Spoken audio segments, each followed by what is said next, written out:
Chapter 1423. Her plan was exposed. Jiu felt a little regretful. She changed to another object but the effect was the same. He probably noticed her discomfort. Chinamo asked casually, "Can't sleep?" Her voice was a little muffled. She probably wanted to cough. Chinamo walked over and poured another glass of water. But this time, other than water, he took a book from the bookshelf. That book was the one he read every day. Jiu recognized the page. The little princess had been reading it yesterday. "Move over a little." Chinamo stood beside the bed. His expression didn't change much. But when Jiu heard these words, she instantly became lively. She moved her small body to the left. The space wasn't just a little. After she finished this action, she promised seriously, "Momo, don't worry. Even if we sleep together, I won't touch you like I did yesterday. Don't be afraid." Chinmo's hand that was lifting the thin blanket tightened. He looked up and gave her 2 words. "Shut up." Jiu was very happy. She didn't care about the little princess's resistance at all. She understood that he was shy. If Chinmo knew that this little tiger attributed everything to his shyness, the veins on his forehead would probably rupture again. But fortunately, Jiu was still obedient sometimes. He laid on the bed with his big eyes and a small face like an angel's, looking at people with a fierce look on his face. Chinamo leaned against the head of the bed and opened the book, 1001 Nights in his hands. His melodious and cold male voice rang out. There was a little childishness in it. It was said that in ancient times, on an island between ancient India and China, there was a kingdom called Sazan. The king was called Shinuya. Every day, King Shinuya would marry a woman and spend the night in the palace. But every day when the rooster sang, he would cruelly kill the woman. Children loved to listen to stories. To Jiu, the things that her father did were treated as stories. But Mr. Bo was too busy, so he didn't have much time to tell stories. To be precise, this was the first time someone specially read her a bedtime story. At first, Jiu was in a daze. But soon as she listened, her coughs lessened. All her attention was focused on the little princess's side profile and the fascinating story. Time passed bit by bit with the flow of the moonlight. The 2 of them were different from the others, probably because they were too similar. No one would read him a bedtime story. He looked like a little prince, yes. He was a lonely little prince. Every night, she would read and sleep alone. Although there was still no one to tell him a bedtime story. However, the little heater lying beside him and listening to him with her head tilted to one side made him feel that there was nothing wrong with letting her come over once in a while. The sound of reading continued. He had just read the 3rd story of the 1001 stories. There were already people on the 1st floor. That person was none other than Mr. Bo, who was wearing a black trench coat with a bouquet of roses pinned on it. Originally, he was here to bring his little Jiu back. Grandpa gestured for him to listen to the noises upstairs. Chapter 1424. Grandpa smiled too. "I heard from the butler that my grandson knew there was no one in the Bo family, so he specially asked him to send supper over. This morning it was funny. He was a little unhappy that your little tiger wasn't around." Mr. Bo tilted his head and lit a cigarette. No matter what he did, there seemed to be an uneasy aura around him. "That's good. There have been many things recently. I'm assured that she is with you." Grandpa rarely knew what he was doing. He asked, "That's why you didn't go back to the castle?" Mr. Bo flicked the cigarette ash with his long and slender fingers. He suddenly smiled. "I'm not going back because I enjoy living off a woman. Of course Mr. N won't understand. After all, my wife is too capable." Old Master N felt that it was enough to have such a friend despite the difference in age. He didn't feel ashamed of living off a woman. Instead, he felt proud. Speaking of which, he hadn't been active for a long time. Recently he started again. It seemed like it wasn't peaceful outside. Otherwise, he wouldn't have stayed in such a place. It was probably because he wanted to protect his family. After all, he was no longer the king who came and went alone. This man was a legend who could shake many industries. However, he was raised as a little puppy at home. No, that wasn't right. The only person who would treat him as a little puppy was Jiu's mother. Mr. Bo understood what Grandpa meant by his gaze. However, he didn't care. He left behind a sentence. "I'll come and fetch my little Lord Jiu tomorrow." Then he disappeared into the boundless night. However, even though he was standing under the streetlight, he could still see the reflection on the 2nd floor. The 2 little people weren't close to each other, but they were on the same bed. Mr. Bo smiled lightly. It was rare for his little Lord Jiu to like someone so much. However, the kid from the Qin family was quite capable. He knew how to read stories to make children happy. He had never told his little Lord Jiao fairy tales before. Mr. Bo stretched out his hand and flicked the cigarette butt into the rubbish bin in the courtyard. When he raised his lids, he realized that the lights in the house were turned on. He smiled. He was prepared to walk 2 rounds outside to disperse the smell of smoke before entering. First, he had to make sure that he didn't smell so bloody. Mr. Bo's legs were long. When he moved in the night, he was like an ancient night walker landing silently. Soon he changed into a new set of clothes in the basement. When he reappeared in the living room, he was wearing a pure white t-shirt with casual cotton padded pants and a pair of glasses. The way he dressed made him look like a college student. Her temperament was outstanding and clear. In addition, this person was too coquettish. That's right, she was acting coquettishly. Because at the moment he appeared, Yi Shiwen's eyes widened. He put on a sleepy expression, reached out his hand, and hugged the back of the woman who was wearing a business suit and was making medicine in front of the kitchen counter from behind. He put his chin on her shoulder naturally, sniffed the nice fragrance, and dragged out his voice lazily. "Why did you come back so late today? Both Lord Jiao and I have no food to eat." Being hugged by him, the figure's face was still a little red. They had been married for so long. But for some reason he was still the same as when he first met this person. It was probably because the other party was 3 years younger than him. Therefore, whenever they were intimate, she would always feel numb all over and take advantage of the other party. Chapter 1425. Isn't there a nanny? As a female CEO who was good at handling company affairs, she was always exceptionally patient when facing her lover. She wasn't as cold as the rumors said, but her temperament was still there. When she turned her face, her figure was very beautiful. Mr. Bo didn't move his hand away. He seemed to know that she was uncomfortable, but his breath still lingered on her snow-white neck. "The nanny doesn't cook well." As expected, the figure trembled. "I'll cook you some porridge." "I don't want to eat porridge now." The hint was probably too obvious because his slender fingers were already on the button of her suit. With a smile, his voice was a little deep. "Jiao isn't here today." She couldn't resist that kind of temptation. Even if someone said that the person in that family wasn't as simple as he looked, she still couldn't resist. And he was like a little puppy in front of her, always making her comfortable. Only in this kind of situation would he show his ruthless side. When she realized that she was being carried and placed on the kitchen counter, the temperature in the room was already very high. Everything seemed to be indescribable. Only her heartbeat could be heard. And the feeling that she couldn't control it anymore. She didn't even have time to ask where he went today. She was brought into the entanglement of his whole body. Probably because the two of them didn't know each other through dating. Hence even now. Sometimes she still couldn't let go. But the person younger than her didn't allow her to let go. He always thought of ways to make her lose her calmness. The sound of the button falling on the floor was very loud. This always made people feel ashamed. When the numbness hit her, she felt that the person was ridiculously mature. How could he be a little puppy? It was probably because the first time they met, the impression was too deep.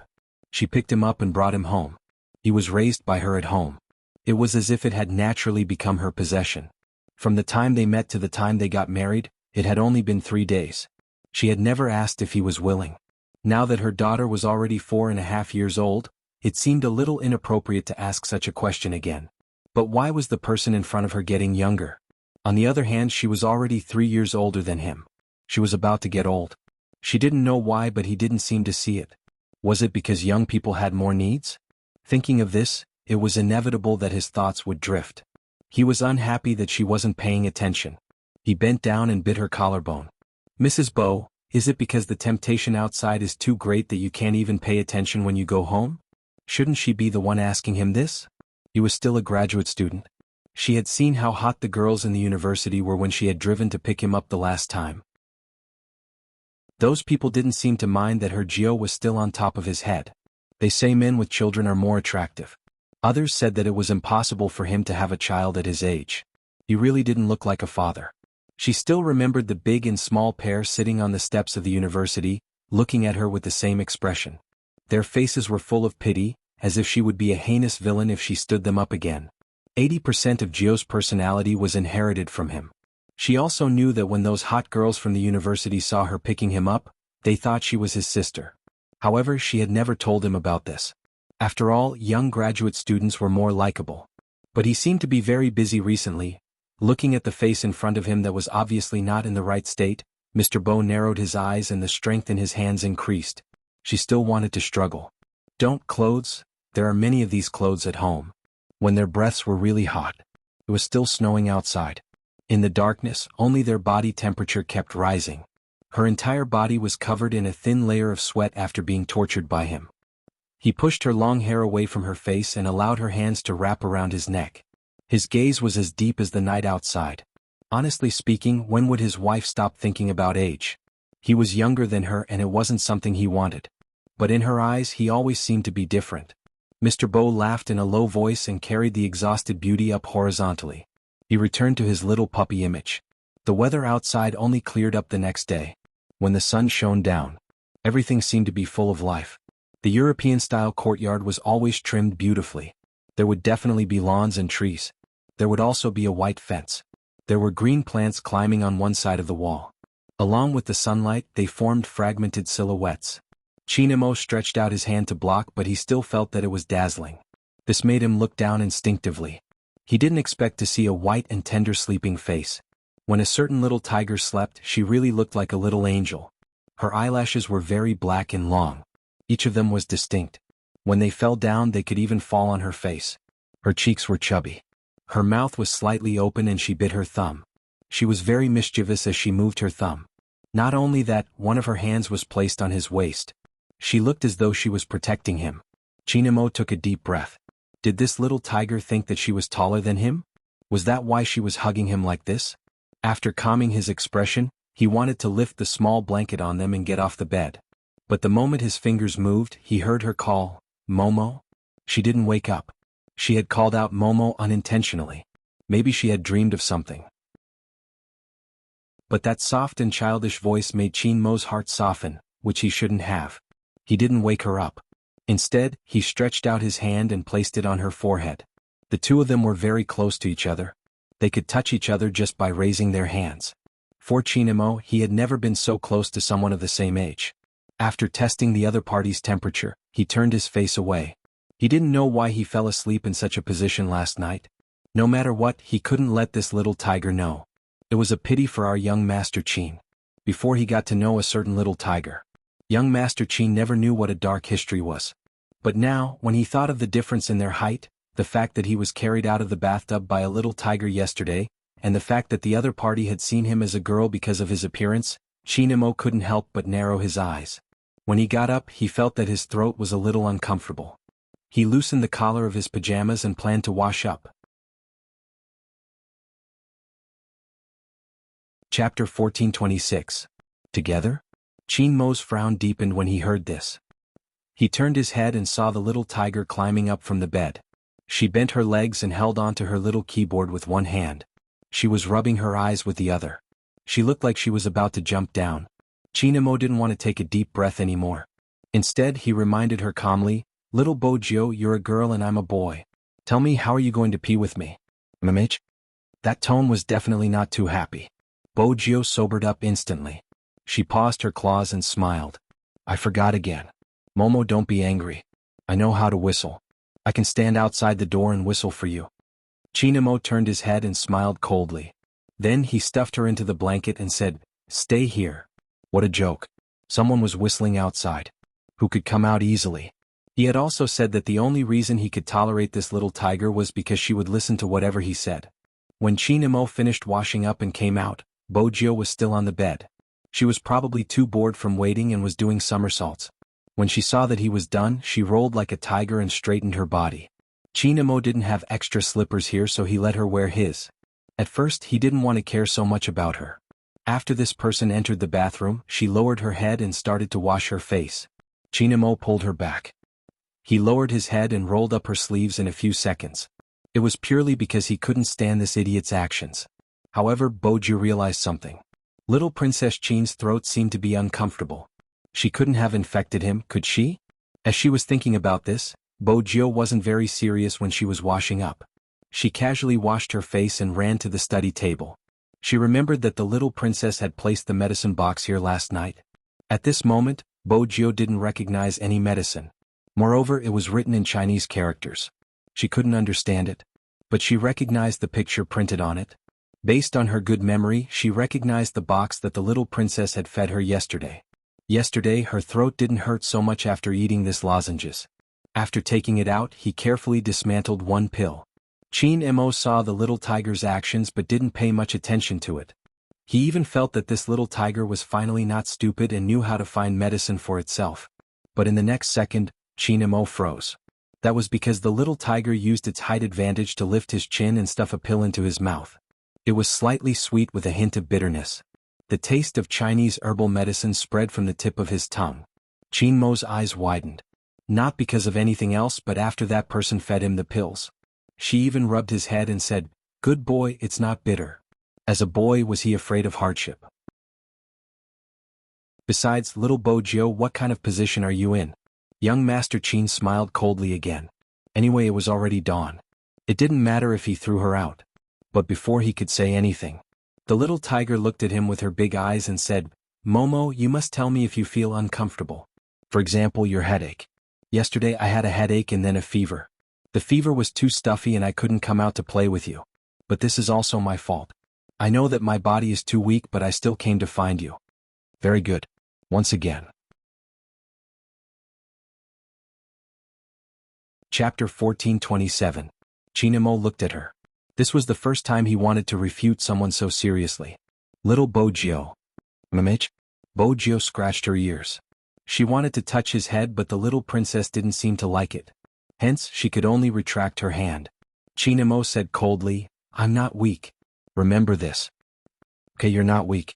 But I don't want you to get sick," Bojio said logically. "It's so uncomfortable to be sick. Not only do you have to take medicine, you can't go out and play. You can't eat meat either. You can only eat porridge and vegetables. It's so painful. If you get sick like this, my heart will definitely ache." Hearing this, Qin Mo's gaze paused. He looked at the fierce little face under the morning sun. Maybe it was because the sun was too good today, or maybe it was because there was no impurity in those eyes, which made his heart feel warm. No one could notice his discomfort in time. Since young, his mother had been pampered like a princess by his father. Hence, she was always slower in terms of common sense. She wouldn't take care of him. He knew that he had never blamed anyone. But sometimes he felt a little lonely. Especially at night, when he felt uncomfortable for the whole day. People would only know that he was sick the next day. That was why he gradually got used to it. When he was sick, it didn't matter if other people were around or not. Even his grandfather, who hadn't passed away, might not be able to notice it immediately when he was sick. But this little tiger knew and gave him a lozenge at the first moment.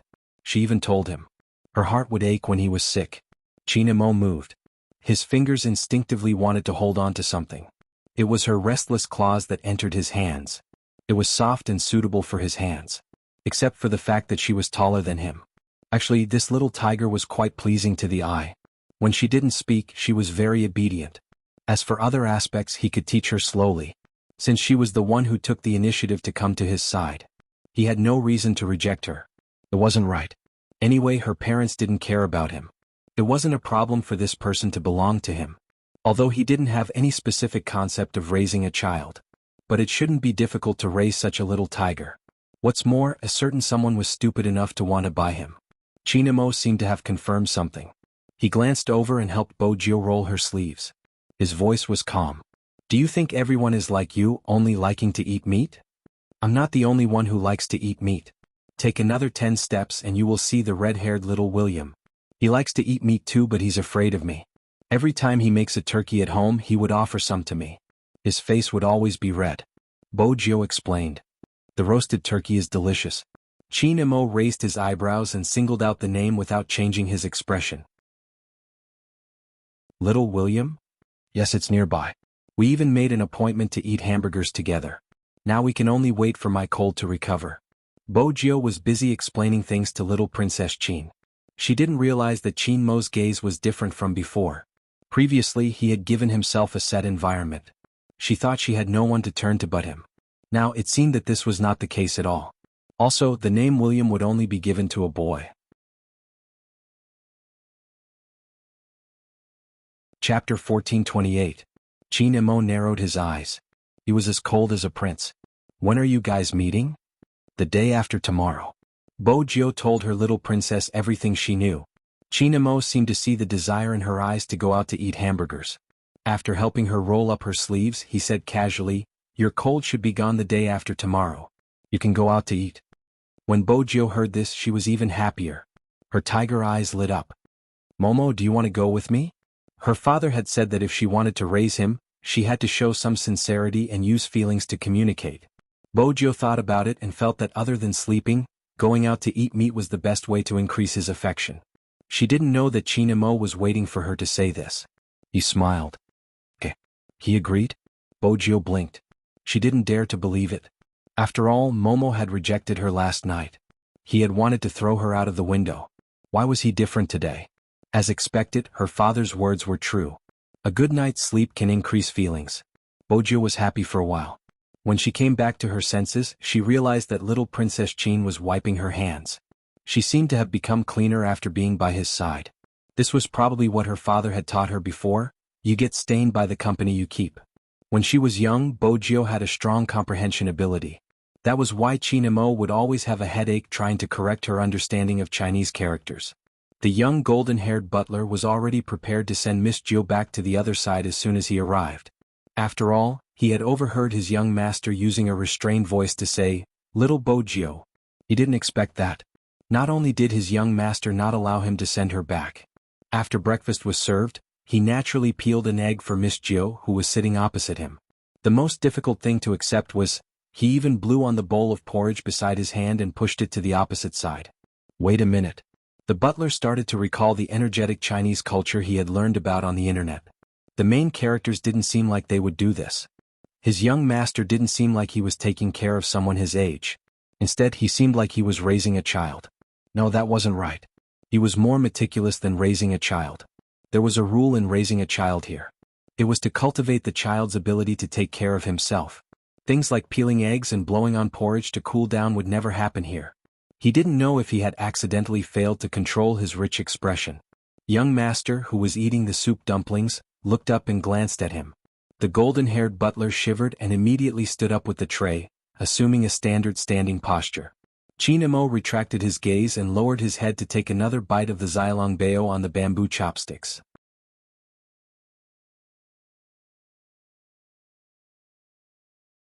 Chapter 1429. Little Tiger Bo felt so happy that she was about to fly. She wanted to use the chopsticks to poke the second dumpling. However, little Princess Chin stopped her. Chopsticks aren't used like this. The voice was calm. Then he reached out and held her hand. Then he started to teach her how to hold it. Bojio tilted her head and looked at his posture. She moved the chopsticks in her hand downwards and held them again. Her hands were still a little small. It was still too slow for her to hold things like this. But when she looked at the little princess again, her hand holding the chopsticks was beautiful and accurate. It seemed like it wasn't because of the chopsticks. Bojio grabbed her hair. She was a little annoyed. "I'm too stupid." Although Chinamo kept calling a certain little tiger stupid, it didn't mean that he would let the little tiger he planned to raise feel inferior to others. Moreover, the little tiger was used to living abroad. It was understandable that she couldn't hold the chopsticks well. He had never raised a child before, but he knew that children had pride. With this thought, he raised his head and said to the golden-haired butler, "Try taking the chopsticks." The young golden-haired butler was a little confused when he heard this request. He didn't know what his young master's intention was at all. But as a qualified butler, he had to complete his master's request. Even though he was a foreigner, he had never used something like chopsticks before. But he had read about it many times in novels. He had always admired the Chinese for being able to use two small pieces of wood as cutlery to eat. The experts in the novels could even use one of the chopsticks to kill people. The young butler believed that as long as he learned slowly, he would be able to do it one day. Hence, when Chinamo said this, the young butler was very willing to try. With great respect, he picked up the pair of serving chopsticks on the dining table and aimed it at the steaming soup dumplings. The first time, it didn't come up. The second time, it slipped. The third time, he recalled what his young master had said when he was teaching Miss Jio. He didn't use enough strength and one of the chopsticks actually fell. His face was full of question marks. Was it so difficult? The young butler's expression was so rich that he could make an emoticon. As you can see, some adults don't even know how to use chopsticks. It's normal that you can't use them well. At least you can pick things up. Bojio was elated. She shook her little tiger tail and nodded. Seeing this, Chinamo thought for a moment and brought the soup dumpling he had picked up to the little tiger's mouth. Since it was all his, he naturally had to be responsible for feeding it. Although he wasn't used to it, he would take it slow. Fortunately, this little tiger was smarter than ordinary people. She would definitely be able to learn how to hold chopsticks quickly. The young butler, who had not finished practicing, was speechless. He felt the deep malice of this world, all because of the chopsticks, the utensils that tested the foreigners. But, young master, don't you think you're being too nice to Miss Jiao? Are you going to raise Mr. Bo's child? If Chairman N knew about this, he would definitely be shocked. The young blonde butler had a lot to say to his boss. He was in charge of the young master's daily life. Chairman N had said that if there was even the slightest change in the young master, he had to call him to let him know. It was obvious that he was helping someone raise a child.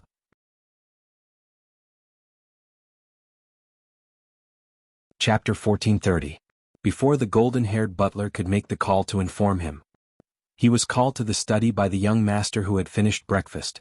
Their young master was really like a character in a martial arts novel. How could a child be interested in the four arts from a young age? Their young master was one. The study was separate, and there were also ink, paper, and inkstones that would only be used in ancient China. The golden-haired butler deeply felt that he had made the right decision to come to the Yin family. Those book friends didn't understand what it felt like to have a real-life expert bring in. Their young master was definitely a legendary expert. However, the golden-haired butler didn't know why his young master was looking for him at this time. The only thing he could think of was that his young master would definitely warn him not to say anything he shouldn't say. Don't ask him why he knew. That was how online novels were written. However, Chinamo didn't say this. Instead, he asked, "Do you have any experience raising children?" The golden-haired butler. Chinamo raised his eyebrows. And? The golden-haired butler straightened his posture and temporarily treated it as the young master asking him for advice. In the West, when raising children, we pay special attention to one thing. We have to cultivate the child's independence. After saying that, he observed the young master's expression. He seemed quite satisfied.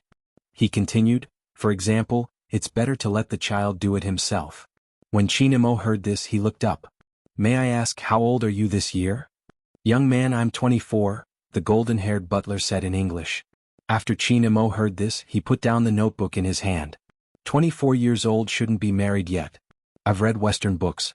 It seems like you have no experience in teaching children.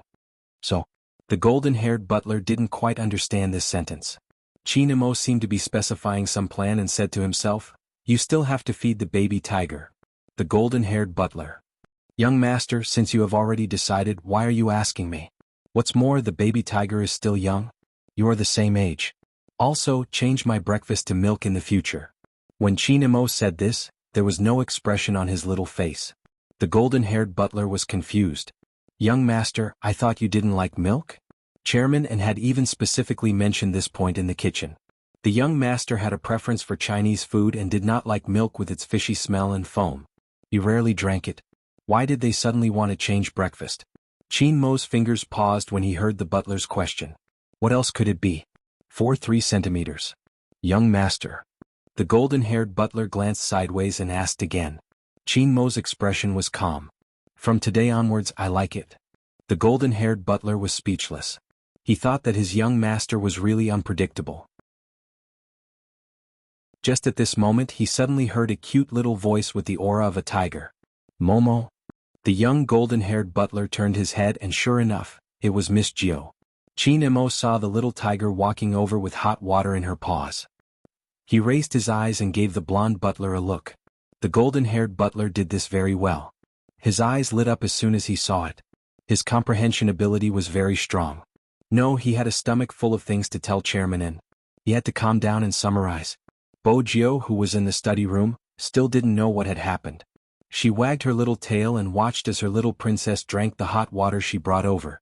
His heart was filled with boundless satisfaction. Yesterday, Momo didn't drink the food she brought over. Today she didn't resist. This was a good sign. She believed that soon her little princess would agree to buy herself to her. She was so happy. Chinamo drank the hot water in the cup and his throat felt much better. Then he looked at the little tiger wagging her tail in front of him. He completely rejected the young butler's suggestion. The little tiger already knew how to take care of him. She didn't need to cultivate any independence. However, there was one thing that didn't develop according to Chinmo's plan. After the little tiger watched him drink the medicine, she suggested going home. She wagged her tail and said, "Mommy is back. She must be pestered by Dad again. I have to go and act cute. Otherwise Mommy will be worried." He knew that what the little tiger said was right. But his original plan was to teach her how to write. In this case he could only stay in the study room. Chinamo told himself that it wasn't a big deal. In fact, it would be quieter. Bojio saw the little princess agree. Then, she stood beside the study table and picked up the brush on the table. She looked at his face, which was half hidden in the light. He seemed to need someone to hug him. As Bojio thought about this, she couldn't control herself. She used a little more force and hugged him. However, the brush fell and the other end successfully scratched Chinmo's face. There was a second of awkwardness. Bojio started to realize that she was too rough. She reached out her claws to scratch her ears. Her little princess would definitely call her name again. Unexpectedly, that person just glanced at her. Then he took out a piece of paper and wiped his dirty face. The more he did this, the more little Tiger Bo felt guilty and flustered. Chinamo was clear about one thing. Naturally, he had to treat her differently if she was raised by him or not. If he raised her, he had to teach her slowly. Don't rush over like this in the future. Bojio nodded and said, "Momo, can you not practice your calligraphy first?" What? After Chinamo wiped his face clean, he gave off the feeling of a little prince. Bojio held his hand. "I want to bring you to meet my parents. You took care of me for the whole night yesterday. I have to tell my dad." This was a historic development. She still had to learn from her dad about what to do next. Chinamo paused when he heard her words. He thought that she would definitely come often in the future. From an etiquette point of view, he should indeed greet Uncle Bo and the others. If Grandpa were to find out about this, he would definitely laugh at him again. After all, when had his grandson ever taken the initiative to visit anyone? Now he was convinced by the little tiger's words. It was really a miracle. But today Chinamo really didn't want to stay in the study alone. In the past he didn't think that there was anything wrong with this. It was probably because there was a little tiger beside him. Suddenly, without her, the study became very cold and cheerless. After finding a reason to convince himself, young Master Chin tidied up. Young Master Chin packed up and took out his own down jacket with a furry collar. He covered the little tiger with it. At this moment, Bojio didn't feel any pressure wearing Chinmo's clothes. Instead, it made her little face look even better. The two of them were wearing the same brand of jacket. Young Master Chin had a taste in clothes since he was young. It was probably because of movie Queen Anne's influence. Now the two of them were wearing the same series of down jackets and stepping on the white snow. No matter how one looked at them, they gave off the feeling that they were carved out of jade. Bojio was very happy because the little princess let her hold his hand and walk away. But there was one bad thing. For some reason, every time the little princess looked at her shoulder, his gaze would change. As for this point, the golden-haired butler, who stood at the door and sent the two children away, must have discovered the secret of why the little young master set the standard for breakfast to be milk. The little young master must be concerned about the problem of height. From the looks of it, the little young master was indeed shorter than Miss Gio. After the golden-haired butler caught this information, he called his boss. After old master heard about this, he smiled so much that there were more wrinkles at the corner of his eyes. His grandson also had this kind of moment. Was he starting to drink milk because of his height problem? When old master smiled, he rejoiced again that he had brought his grandson here. No, it should be said that being able to meet the little tiger of the Bo family was the most important thing. On the other side, this was the first time little Bojio brought someone home as a guest. Her father hid too many little secrets and it wasn't convenient for others to see them. As the little tyrant of the area, those people couldn't understand why she liked the little keyboard. To those who didn't understand her, naturally Bojio wouldn't bring it home. Momo was different. She knew that the little keyboard was very important to her.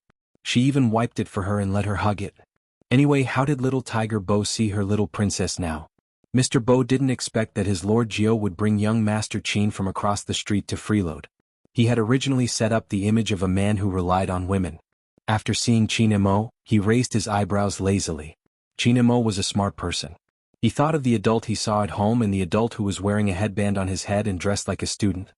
He called out calmly, "Uncle Bo." Mr. Bo smiled. "Good boy." This little devil from the Chin family was really interesting. But no matter how interesting he was, he would probably fall into the hands of his Lord Gio. He knew very well that when his little ninth master wanted something, his passion could melt a person's heart. He could do whatever he wanted. Mr. Bo invited them to sit down elegantly. Mrs. Bo was wearing a business suit and a pair of black high heels. It seemed like she was going out. However, when she saw her daughter, the coldness in her eyes melted. She bent down and carried her daughter up. Was Jiao obedient today? Mrs. Bo looked at Mrs. Bo. Yes, Bo Jiao promised obediently. I wasn't naughty at all. Mrs. Bo smiled lightly and pinched her nose. When she saw Qin Mo standing on the other side, a hint of surprise flashed past her eyes. Her Jiao would never bring little children home. This was the first one. Moreover, he had Chinese blood in him. Mrs. Bo was a businessman. She had seen many different kinds of people. But no child could be more outstanding than the little boy in front of her. It would remind her of the ancient poems she had learned before she went abroad. A bandit prince standing gracefully. He was young but noble. Where did her Jiao get to know such a little friend? Bo Jiao noticed her mother's gaze. She turned her tiger eyes and came out of her arms. She ran to Qin Mo and held his hand. Mom, this is Momo. Yesterday he took care of me for the whole night and even fed me medicine. Mrs. Bo knew that her Jiao never praised people easily. The father and daughter were always indolent to everyone. They rarely took a liking to anyone. Now, the look in her daughter's eyes wasn't as simple as this boy taking care of her. Mrs. Bo wanted to say something. But she saw the boy make a movement. It was a very small movement. He just stretched out his hand to help her Jiao pull up her sleeves. Her Jiao had been smart since she was young. Her memory was different from other children. Mrs. Bo wasn't at home. Sometimes she wondered if this kind of memory was imperceptibly influenced by others. This was both a good and bad thing for children. If their intelligence was high, they might not be able to make friends during their childhood. She was always worried that no one would take care of her Jiao. Now, it seemed that she didn't have to worry so much. Among her peers there were people who could understand her Jiao. It seemed that not only did they understand her, they even did the job of a mother. Thank you, little Prince Mo, for taking care of my Jiao. Mrs. Bo bent down and touched Qin Mo's head gently. You haven't eaten lunch, right? I'll make something for you and Jiao later. Qin Mo didn't say anything. Mr. Bo opened his mouth. Don't you have a meeting to rush to? As expected, you are just coaxing me. Mrs. Bo glanced at him. What she meant was that there was a child around and he, the older child, should wait for a while. Mr. Bo placed his hand behind his back. It seems like I'm going to fall out of favor. It was just 2 sentences. Qin Mo knew what kind of situation this family was in. It was completely different from his family. His mother was taken care of by his father. He took care of everything and was very gentle and considerate. It didn't seem like she was in the army at all. But the dignity of the family was still there. And his mother was always controlled by his father. On the other hand, Uncle Bo was very unscrupulous when he lived off a woman. Auntie Bo was basically in charge of coaxing the 2 children. One was the little tiger and the other was Uncle Bo. Qin Mo thought that he might be able to help Auntie Bo. Before the meal started, he naturally brought the little tiger to the side, leaving more space for Uncle Bo to live off a woman. This was also the reason why the latter found this kid more and more pleasing to the eye. Not bad, he was quite smart. Mr. Bo thought about it and took up more of his wife's time. She used her actions to tell his CEO that she didn't need to care about the 2 children. The one who needed to be cared about was him, the older child. That was indeed the case. Little Tiger Bo's attention wasn't on her mother anymore. Instead, she really wanted to introduce her things to her little princess. This wasn't because of her father. She wanted to be closer to her little princess. When Qin Mo followed the little tiger into the room, he realized that this room was different from the other children's rooms. It wasn't because of the decorations. It was because it was impossible to put 3 computers in a child's room. Moreover, every computer was the latest model. Not to mention the computer programming books scattered on the floor. Although they were very simple. Qin Mo's English had always been good.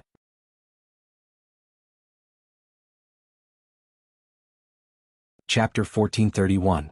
Momo, sit. After saying this, little Tiger Bo glanced at her room. In the past she didn't think much of it. But now, when she looked at it again, it was nothing compared to the little princess's room. Hence, the little tiger wagged her tail and explained forcefully, I usually like to clean but I caught a cold yesterday and couldn't clean. The room is messy.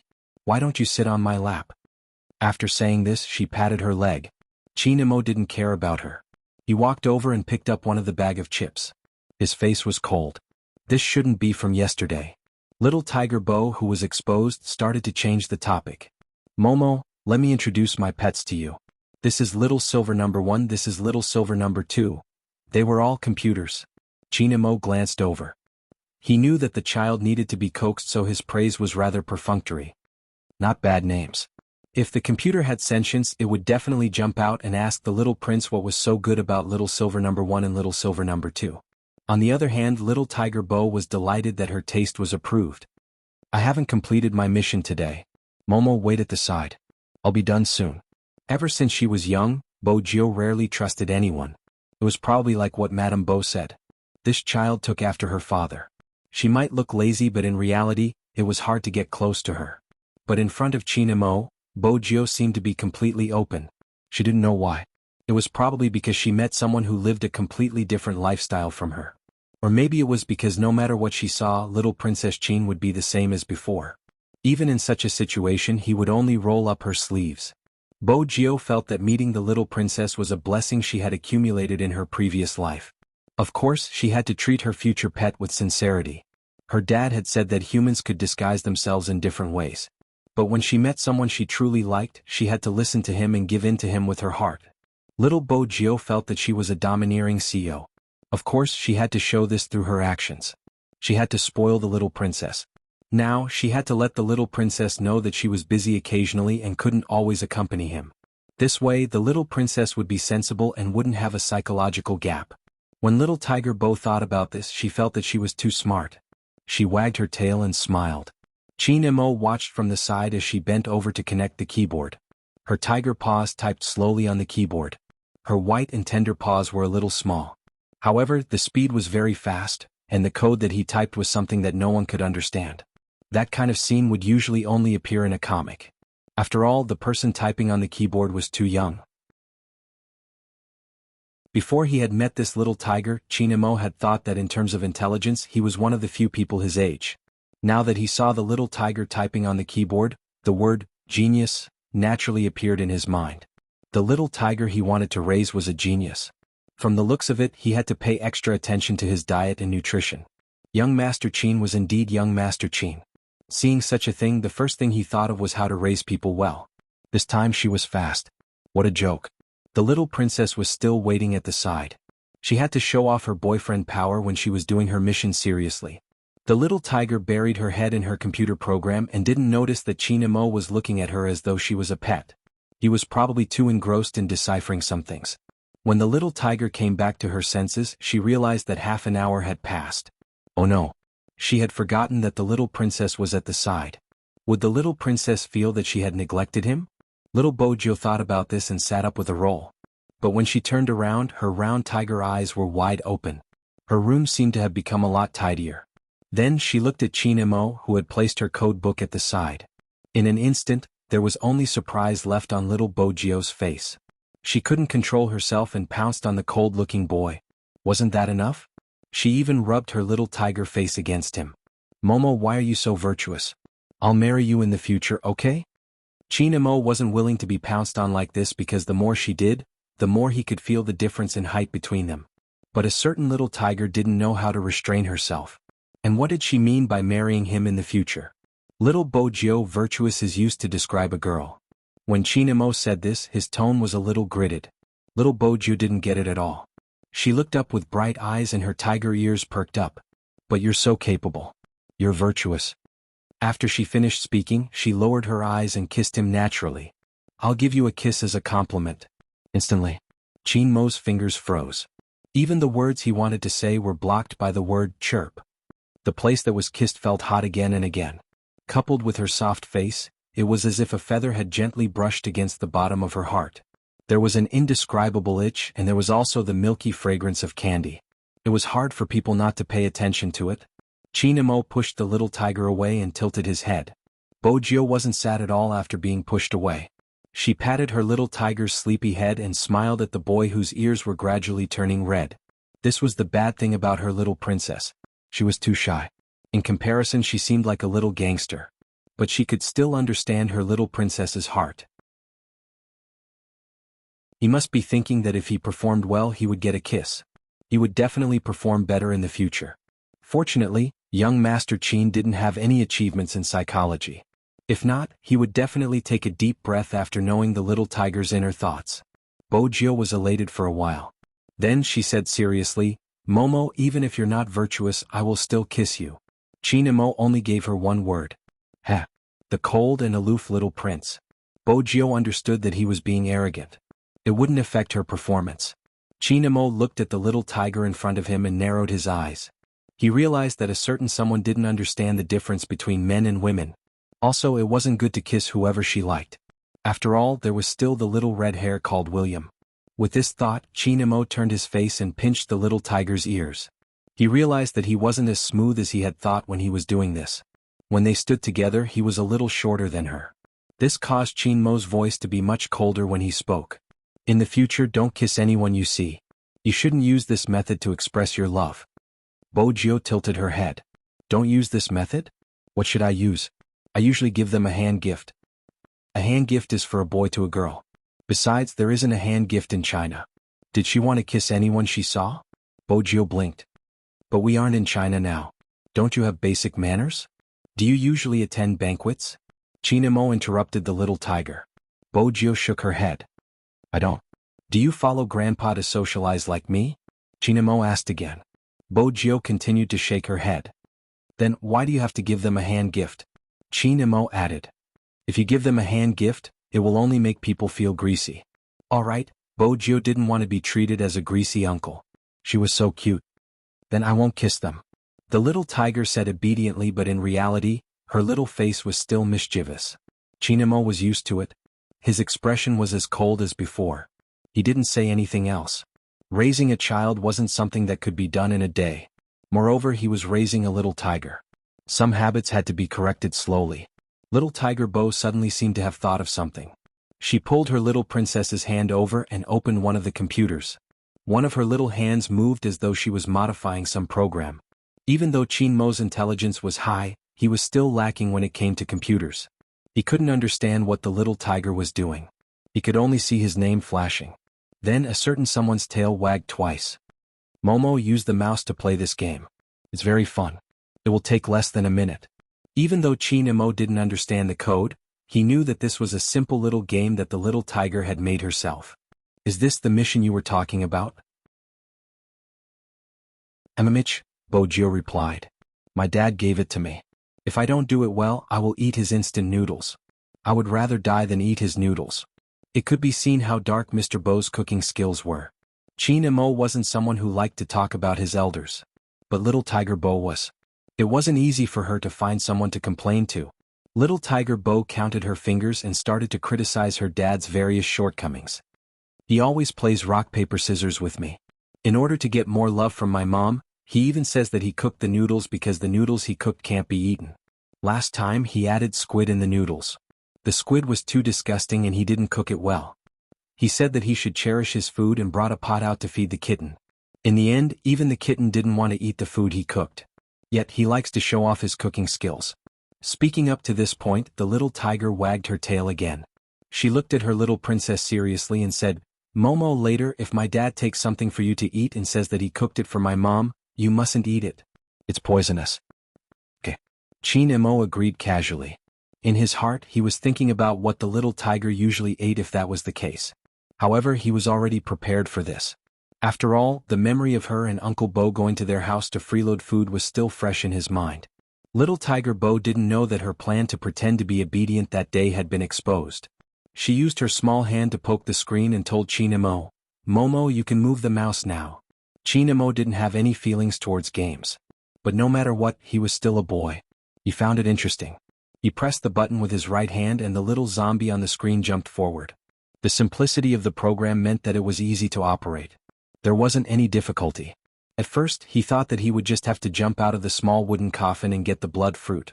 To Qin Imo, this wasn't a challenge at all. Unexpectedly, when the little zombie he was controlling received the blood fruit, a line of words suddenly appeared on the screen. Congratulations to my little Prince Momo for successfully passing the level. I'll give myself to you. Sure. Then, on the screen, the special effect of the stars spread out. Every star had the word Momo written on it. Qin Mo's fingers paused. He seemed to be able to see the broken stars reflected in his eyes. He had to admit that the little tiger was very good at making people happy. But the program in the game was written a long time ago. Just now you just changed it to my name, right? When Bojio heard this, her eyes widened. Momo, you're so smart. Chinamo didn't say anything. If this program was written a long time ago, what was the previous name? Bojio didn't realize that the little princess beside her was a very possessive person. She was still asking for praise. Am I very good?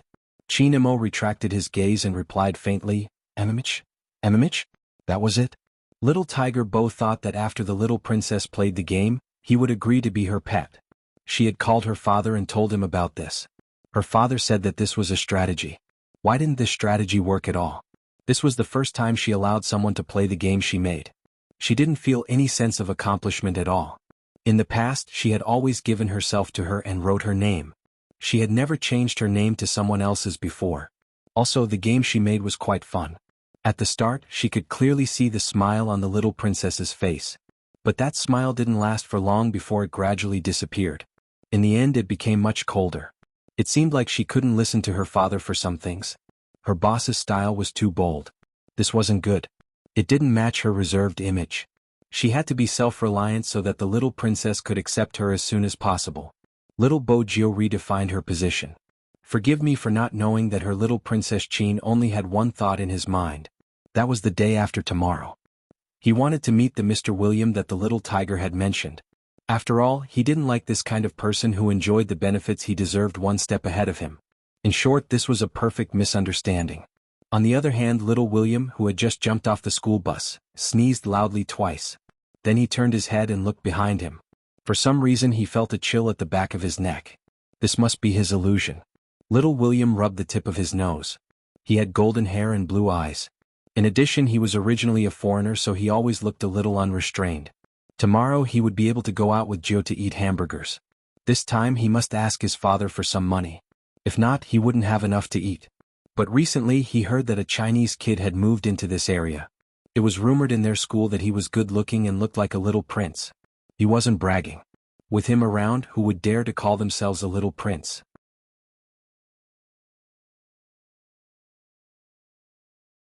Chapter 1432. At that time, little William did not realize how naive his thoughts were.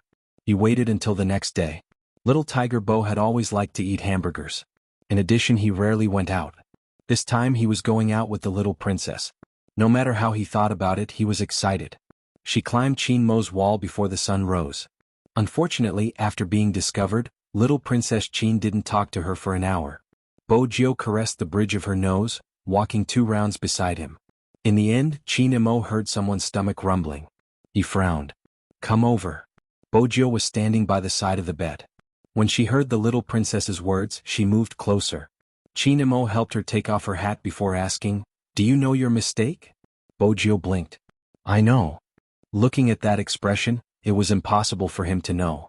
Chin Mo wanted to ask his family to put a few more potted plants outside.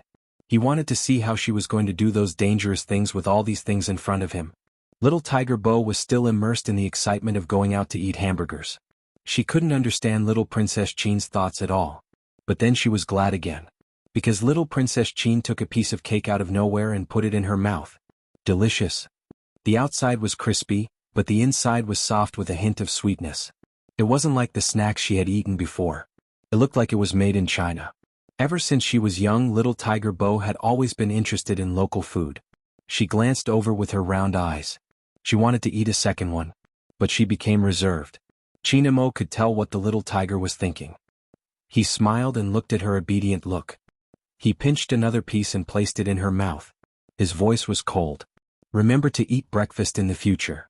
Little Tiger Bo nodded perfunctorily. Her attention was focused on the delicacy.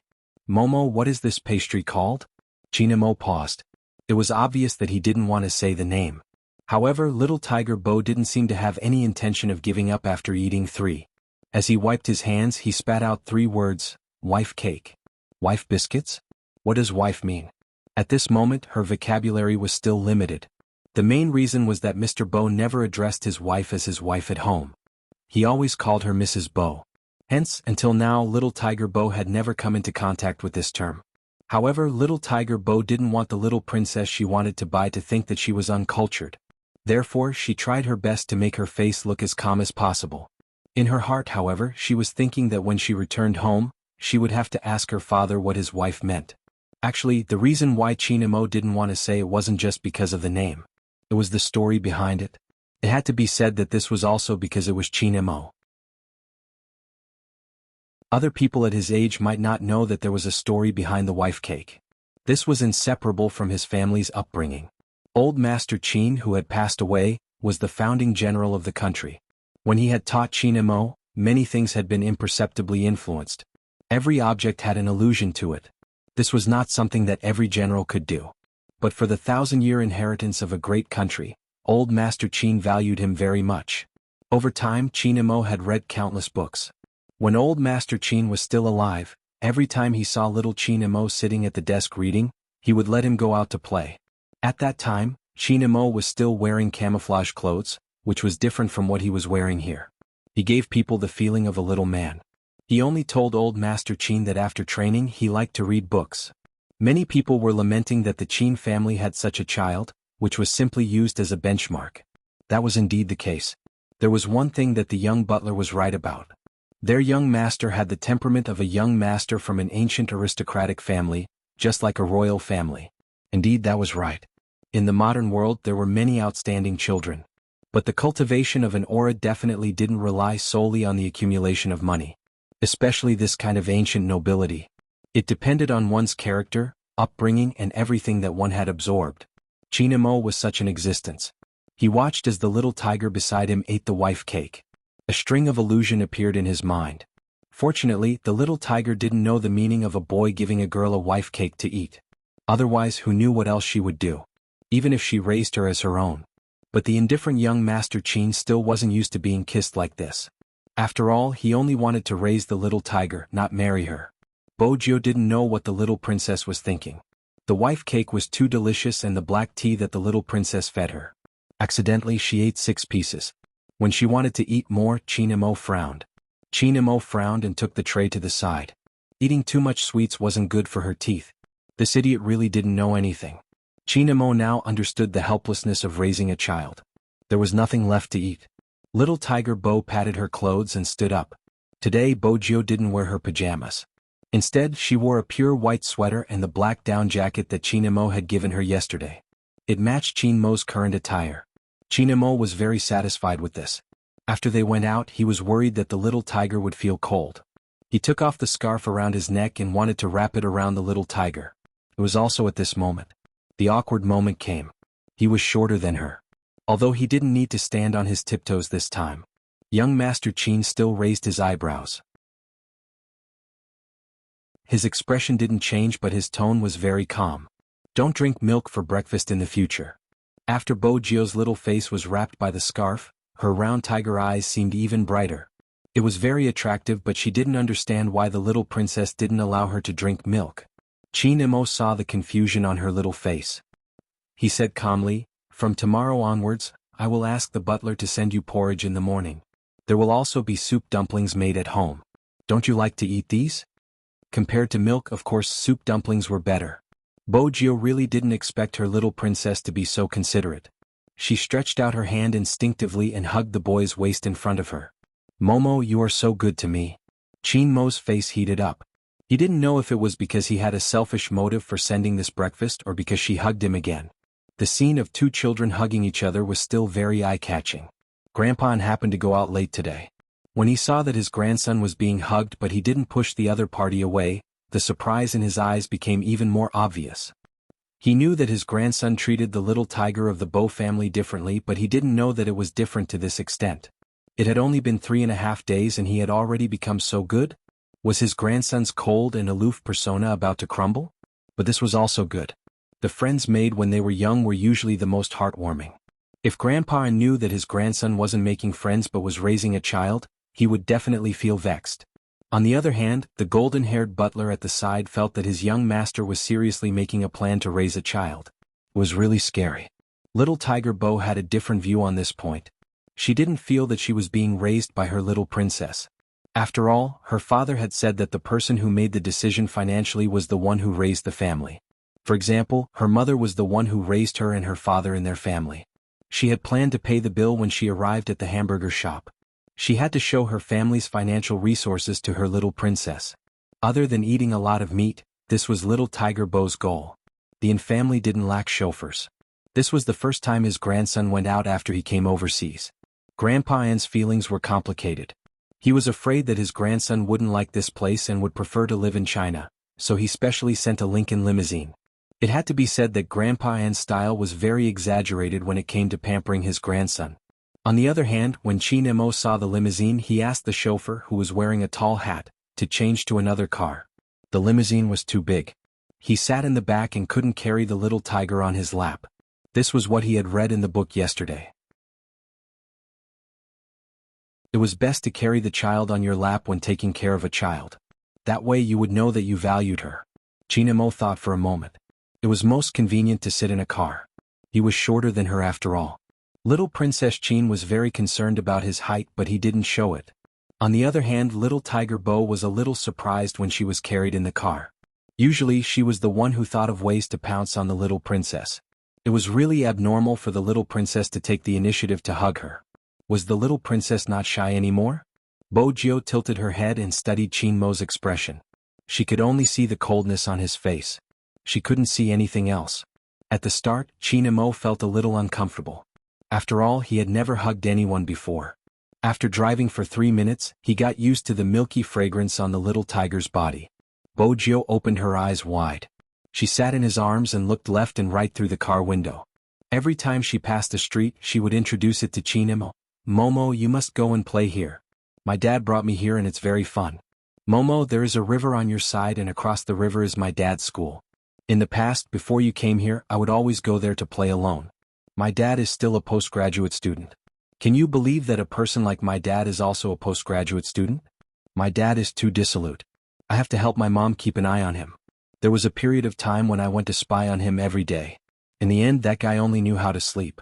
He even placed me under his desk and made me sleep there. But when the bearded Professor Robert teaches, it is really easy for people to fall asleep. Anyway, it's not easy to describe. The scenery outside was very good. In addition, the baby's voice was soft and cute. Everything seemed to have entered a European-style painting. Everyone who lived abroad knew this. Due to the environment, the streets here were very clean. In addition, it had just snowed. There was also a sweet fragrance in the air. When they passed by the square, there was even a flock of white pigeons flying past. The people walking on the street liked to hold a cup of coffee in their hands. The European-style buildings rose from the ground.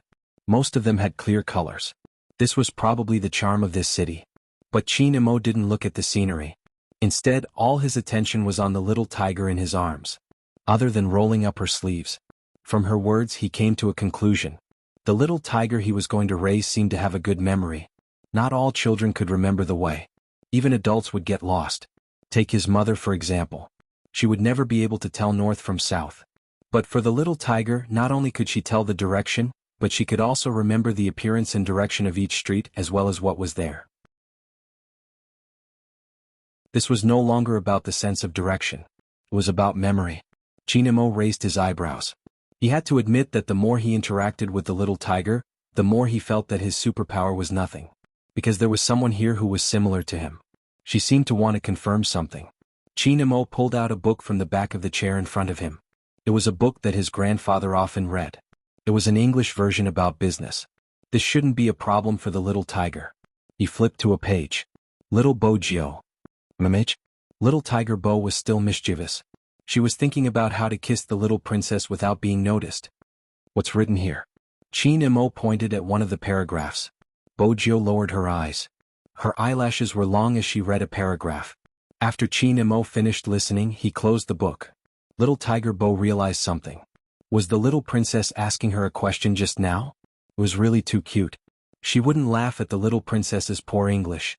After all, she had just started to learn the Chinese characters seriously. Just as she was about to give the little princess a kiss to comfort him, the little princess spoke again. The little princess spoke again. How much do you remember about the part that I just read? Little Tiger Bo thought to herself. He was asking her for a question again. He was really arrogant and cute. He angrily repeated what he had just said. She was waiting for the little princess to look at her with admiration. However, there was nothing. Qin Mo just placed the book down and smiled. As expected, it's just as I thought. This little tiger was the same as him. She had a photographic memory. Of course, memory could be developed later on. She just needed a little bit of talent and a memory bank. It wasn't impossible.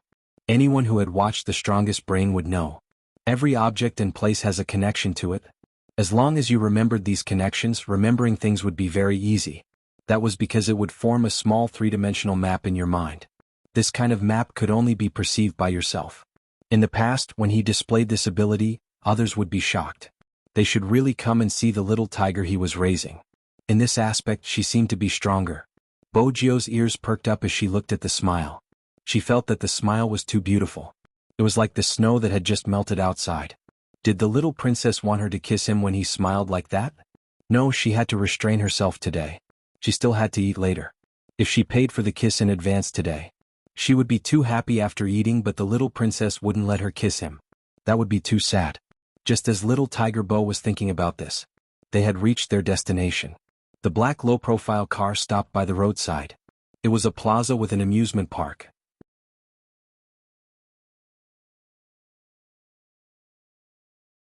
Chapter 1433. Qin Emo and Bojio alighted the car one after another. Their attire wasn't outstanding, but it was because they were too cute, coupled with that pair of black eyes. Very quickly, some foreigners couldn't help but look over. After all, these two Asian kids were really too cute. Especially that little boy, why was he so charismatic? After Qin Emo alighted, he didn't leave immediately. He didn't let the little tiger run around either. Instead, he lowered his lids and adjusted her down jacket. Then he helped her adjust her scarf. When the foreigners saw this scene, they felt that it was too loving. Did all Asian kids take care of people like this? Even though the driver, Old Wang, had lived here for a long time, he knew his young master well. When he was watching from the side, he wanted to record this scene with his phone and send it to Chairman In. It was really unbelievable. It was even more unbelievable than young master carrying Miss Jio in the car. After all, young master had never served anyone before. Chinamo didn't think much of it. Of course, he had to take good care of his own child. Besides, the weather outside was so cold. This little tiger had always been wearing her skin on her clothes. Either her sleeves weren't rolled up properly or her jacket wasn't zipped up. If he didn't care, who would? After Qin Emo surrounded them, he held the little tiger's hand. Bojio was overjoyed. She walked forward. If she was wearing her little tiger pajamas, she would definitely be wagging her tail. Compared to the domestic ones, overseas amusement parks would have many clowns and magicians dressed in exaggerated clothes. But the children were all the same. They watched as people with all kinds of hair walked past them. Qin Emo brought the little tiger in his direction. Little William was wearing an orange coat and a Christmas wool hat. He had his hands in his pockets and was waiting at the agreed place. In his imagination, Jio should have appeared alone. Jio should have appeared alone.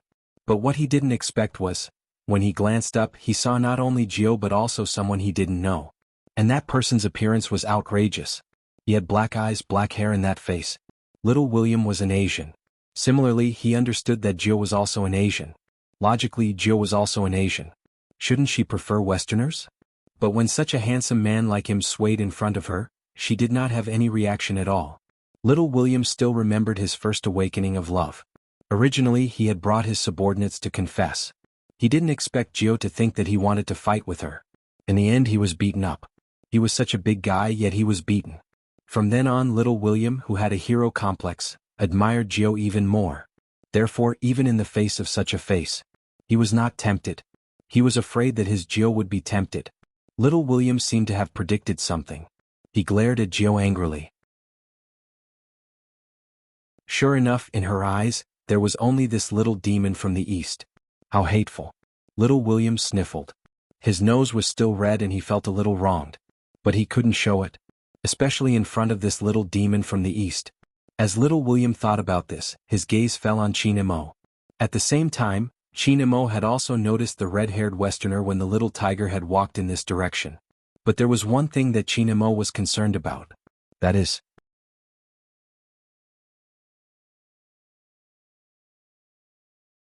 Chapter 1434. In terms of bone structure, Westerners were naturally bigger than Easterners. When they were young, they had an advantage in terms of height. Hence, after realizing this problem, young Master Qin's beautiful peach blossom eyes couldn't help but narrow. Little William noticed this too. Hence, when he lowered his lids to look at the little vixen from the east, he was exceptionally arrogant.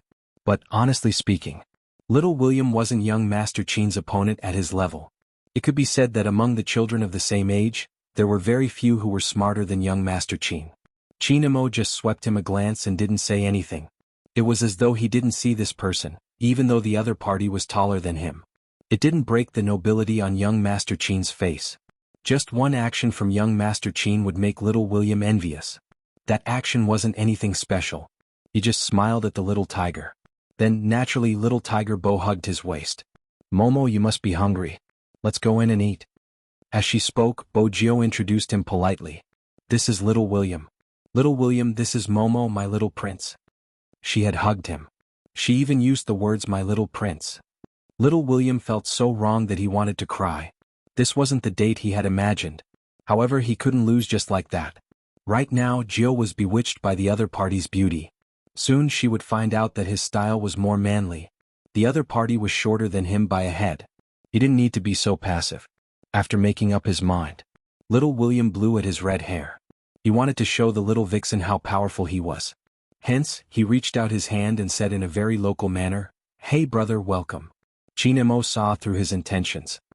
He smiled and wanted to reach out his hand to give the other party a return gift. Unexpectedly, little Tiger Bo, who was standing beside him, was one step faster than him. She stood in front of him and then narrowed her tiger eyes. William, what are you doing? Little William's heart trembled. He was afraid that Jill would beat him up again. He exclaimed, I want to shake hands with Momo. I know you welcome him. There's no need to shake his hand. You're so strong. What if you hurt Momo? Little Tiger Bo said seriously. Little William, who was despised for being too strong, tried his best to shrink back a little. Never in his wildest dreams would he have imagined that Jill actually liked the weak type. Then what was the point of him practicing hitting the ball every day? None of them could compare to his face. And is he a doll? How could someone get hurt when they held hands? Although he did intend to teach the other party a lesson. But saying it like that was too hurtful, old friend. We are all children, but why is there such a big difference in the way we are treated? Little William's expression was extremely colorful. Qin Imo looked at the little tiger in front of him, and the smile on his face deepened. When little William saw that smile, he almost attacked. After all, he was young and vigorous. Oh no, he had the spirit of a hero. When this little Eastern demon was laughing just now, he even raised his eyebrows in his direction. That was a blatant provocation. Unfortunately, Gio didn't let him shake hands, and he didn't dare to shake hands. It seemed that he could only find time to teach this little demon from the East a lesson in the future. He would go to school anyway.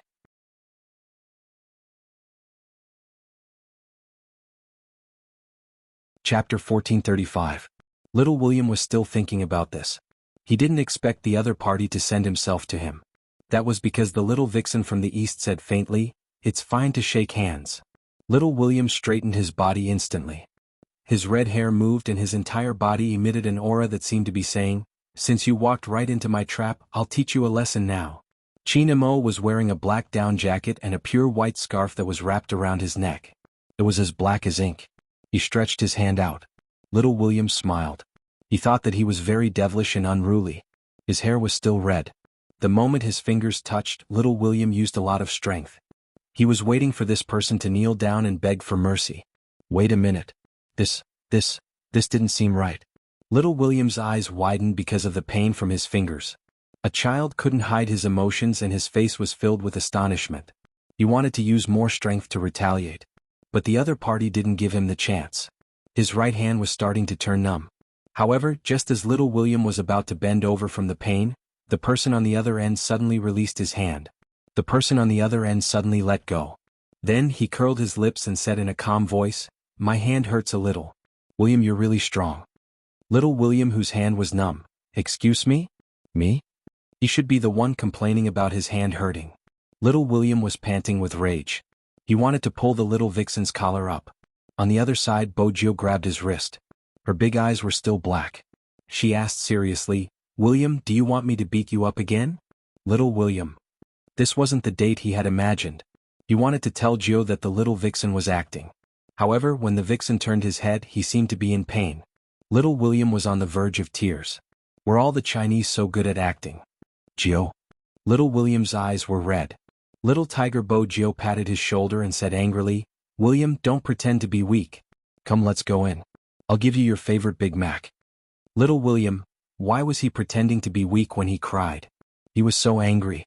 Wait a minute, when the little vixen glanced at his shoulder again, why was there a murderous look in his eyes? You're not going to pretend anymore? Little William took a deep breath and prepared to fight. He didn't expect the person standing in front of him to look a little lonely from his angle. His eyes were half closed as he shook his hand. If he wasn't the person involved, he would have thought that the other party was really injured. But he knew that the other party wasn't injured. He really wanted to say something. Unfortunately, Jianghu had already moved. Momo, are you okay? Chinamo seemed to be in low spirits. He seemed to be in pain. It won't affect the hamburger. Little William wanted to say, don't you have a conscience? It didn't affect him in the first place. It would be strange if it did. Don't think I can't see through your tricks. You're just trying to confuse people. Little William turned his head helplessly. As expected, he saw Jianghu's distressed face. He watched helplessly as Jianghu pulled the little vixen's hand up and placed it by her lips. She kissed it and said in a baby tiger's voice, Momo, I'll help you kiss it and it won't hurt anymore. The next time little William shakes hands with you, you just have to look at him. He's so strong it'll hurt you easily.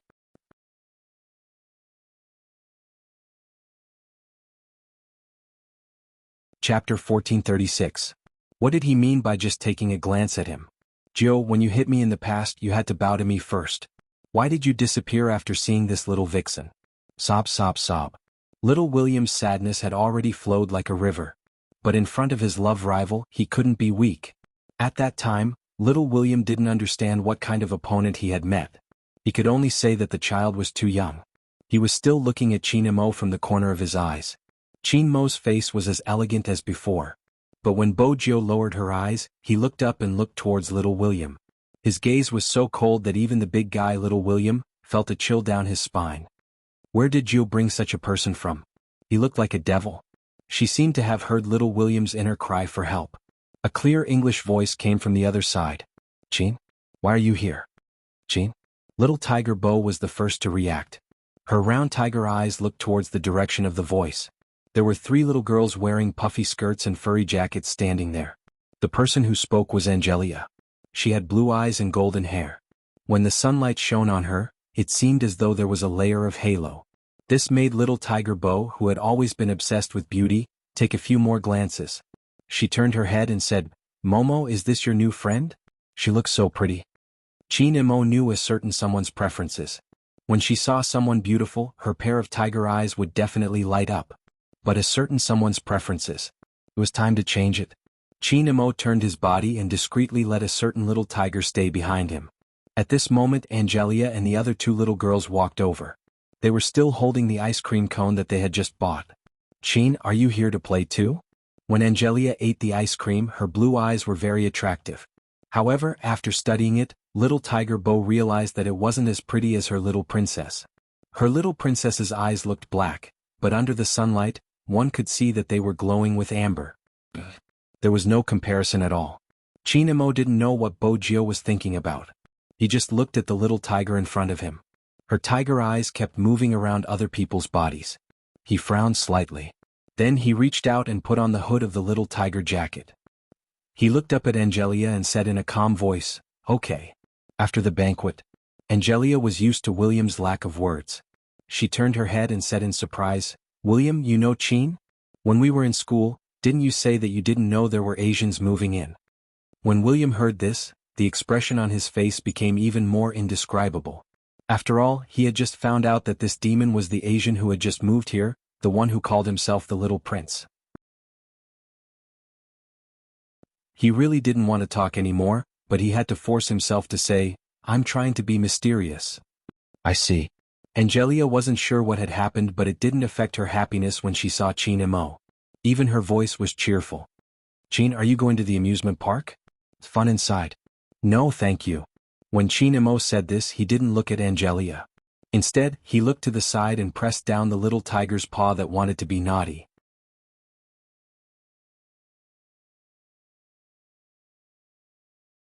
Chapter 1437. She shouldn't be able to see him. Besides him, who else did she want to see? Should he acknowledge another little princess? When Qin Mo thought of this, he pressed down on her wrist again so that she wouldn't have to pat someone's shoulder. How about this? You won't be able to see him. Bo Jio stretched her hand forward as though she was measuring the distance. Qin Mo held her hand. I'll hold your hand. Don't shake the hat. The wind is strong and it will blow on your face. Okay. Little Tiger Bo thought that her little princess was really considerate. She could even think of such a thing. William, who had seen everything from start to finish and knew what Qin Mo was like, felt a surge of emotions surging through his heart. This guy did it on purpose. What did he treat Jio as? Was she his possession? No. He had to warn this devil. But he couldn't do it in front of Jio. The big guy William wasn't too stupid. Jio was definitely addicted to the beauty and wouldn't be able to see the truth clearly. He had to warn her behind her back. If he wanted to do so, he needed a good place.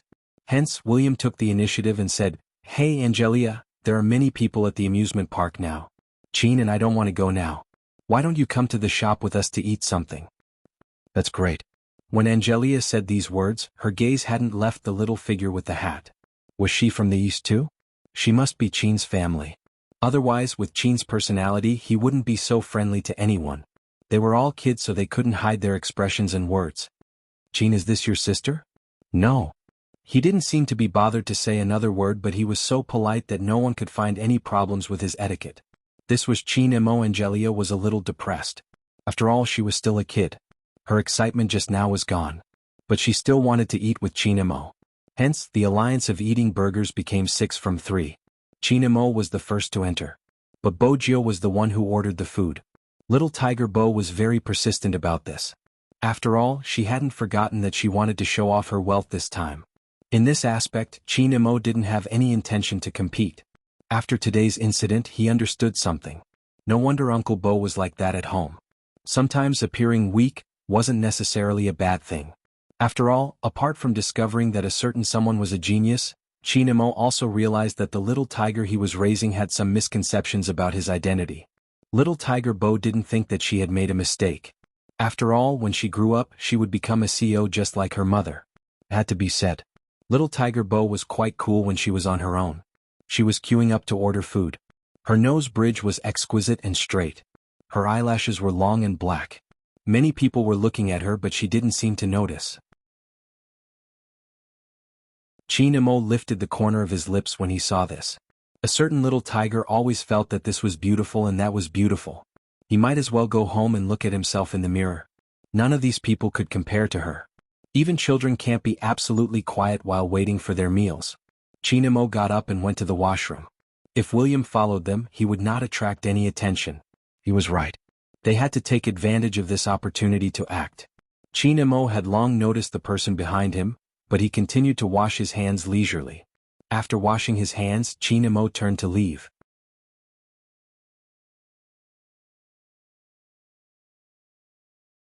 Chapter 1438. Qin Mo threw the tissue he used to wipe his hands into the bin. His face was cold and he didn't seem to care about the big guy, little William. This infuriated little William. Aren't you afraid that I'll tell Jio how you acted just now? Seriously, did this little demon from the east have to force him to use his big move to know how powerful he was? Little William snorted. Qin Mo turned his body and his gaze turned cold. He was obviously shorter than him. But little William actually felt that this person was scarier than his father. Because of what he said. If you say anything, I'll break your legs. Little William. This was different from what he had imagined. Shouldn't this little demon be scared to death? Why was his aura so strong? Who exactly was threatening who? I'll go and tell her. The big guy straightened his back to show off his height. Little did he know that this was what Qin Mo disliked the most. His little tiger's friend was actually taller than him. You can go and tell her. Qin Mo scoffed. The devilish smile that little William saw appeared on his face again. But, do you think Jio will believe you? The big guy, little William, had little experience. Such a small kid couldn't imagine that there was such a shameless person in the world. You, Qin Mo interrupted him. I have something to tell you too. You're a boy and she's a girl. In China there's a saying that goes, men and women shouldn't touch each other. In the future, don't do intimate actions to her. Little William wasn't convinced. You even held her hand just now. Qin Mo glanced at him slowly. Can I be the same as you? Little William. How are they different? No, he had to expose this little demon from the east. However, very quickly little William realized that he was daydreaming. The main reason was Gio. Momo, this is really delicious. It's just a little spicy but it's okay. Try it and I'll feed you a mouthful of Coke. It can neutralize the spiciness. Little William, Gio, wake up. No matter how good looking that little demon from the east was, he was still a boy. Did he need you to feed him Coke? Most importantly, why did you have to kiss his face when you were feeding him? This wasn't right. Didn't you say that men and women shouldn't touch each other in China? Chinamo seemed to have seen through little William's thoughts. At first he lowered his lids and drank his cola. When the little tiger kissed him he turned his head. The place that was kissed was still a little hot, but he still swept a glance in little William's direction. His entire body was filled with a cold aura. It seemed to be saying, I'm very respectful of Chinese etiquette, but I can't stop Gio from kissing me. Little William didn't want to talk anymore. He bit the ox burger in his hand. The little tiger was different. She was very happy, especially when she fed the little princess with the cola in her hands.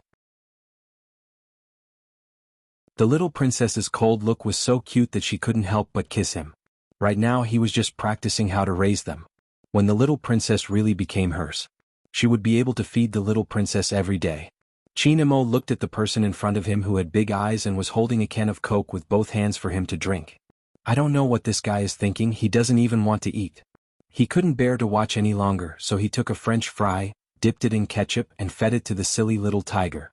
Bojio, on the other hand, was eating one by one, looking like she was enjoying herself. If little tiger Bo was considered a beginner when it came to feeding people, then young Master Chin's feeding would be completely different. He took care of everything slowly. When the little tiger stained the corner of her mouth while eating the hamburger, he would even pick up a napkin and help her wipe it off. Angelia, who was sitting at the side, couldn't move her eyes away. She waited until Chinamo stood up and went to get something else. He couldn't help but ask Bojio, hey, what exactly is your relationship? Relationship? Bojio smiled. Her eyes were big and a little mischievous. Momo is going to marry me in the future. Let's practice first. Marry you? William, who was listening on the side, couldn't sit still anymore. Gio, you don't know how that little demon spoke to me. If you knew, you, bang. Bojio placed the cola down and grabbed little William's collar with one hand. Are you looking for a beating? If you say anything bad about my Momo again, I'll pack you up and feed you to the tigers. No, it's him. Little William was still struggling. Chinamo had already returned. He was holding a new bag of fries. He leaned forward calmly and held the little tiger's hand. Don't fight. Bojio's eyes turned round and she explained, Momo, I'm usually very gentle. Today is an exception. Little William. Gentle? You. It's a miracle that you didn't hit me today. Where is your gentleness? Even his Gio knew how to lie. It was really painful. Angelia didn't have many thoughts in her mind. She tilted her head and blurted out, Chin, is she the child betrothed that Grandpa arranged for you? You Chinese people have an ancient way of getting married. Oh my God, you have to take care of a wife from a young age? That's not fun at all. Chinamo raised his eyebrows when he heard this. Child betrothal? She just said that you will marry her when you grow up. Did she use the wrong grammar? Angelia felt that this was weird. Chinamo glanced at the little tiger who had been naughty just now. Her cheeks were puffed up and she looked angry. He rolled up Bojio's sleeves and said, she did use the wrong grammar. Angelia smiled. She knew that little prince wouldn't agree to such an ancient method. Chinamo looked up. She should be the one marrying me, not the other way around. All the children. Angelia paused. It was too obvious. William was so angry that he wanted to scratch the table. But there was one thing. Ever since that day, everyone knew that the new little prince from the east had a young wife who was betrothed to him. But for some reason that young wife hadn't entered school yet. William had said that she had been living here for a short period of time. The news reached Grandpa Anne's ears through Angelia's grandfather. As the person who had betrothed his grandson, he almost didn't drink his tea. Child betrothal? My grandson said that? And you're too dishonest. Even now you're still not telling the truth. Old Master An thought to himself, brother, am I not telling the truth? As a grandfather, I don't even know that I have a little granddaughter-in-law. Hence, during the dinner that day.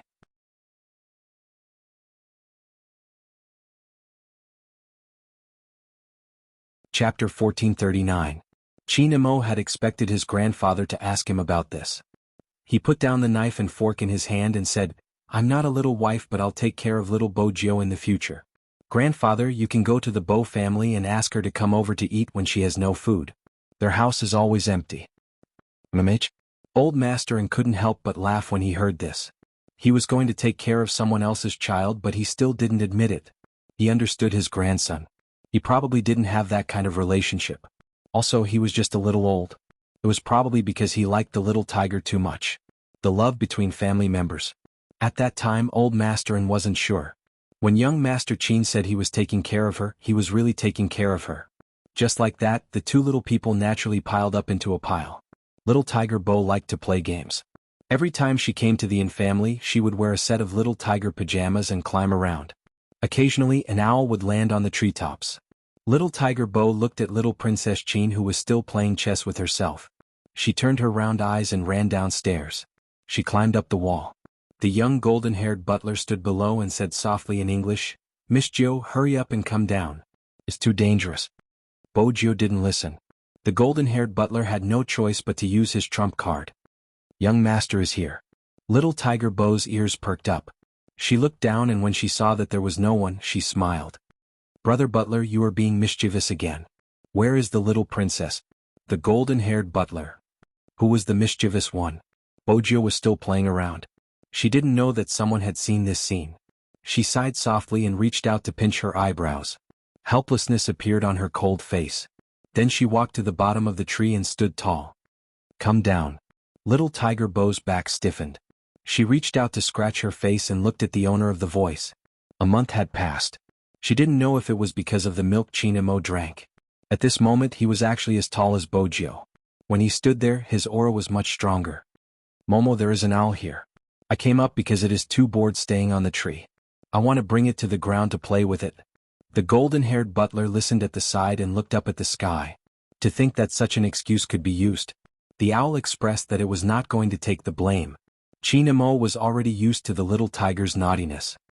He stretched out his hands and repeated with a cold expression, "Come down." Acting cute didn't work. Little Tiger Bo hugged the tree and slid down. Qin Mo hugged her. They were the same age, but when he hugged Bo Jiu, he seemed like a big brother. It was probably due to his aura. The butler wanted to help, but he gave him a look. A young master who raised a child was really afraid of his words. Qin Mo removed the leaf from the little tiger's head, his voice calm. "Didn't I tell you not to climb trees and walls all the time?" "I can't control it," Bo Jiu replied honestly. Qin Mo paused, not saying a word. The blonde butler really wanted to know what his young master was thinking. If there was anyone who could make the young master feel helpless, it would be the 9th young mistress.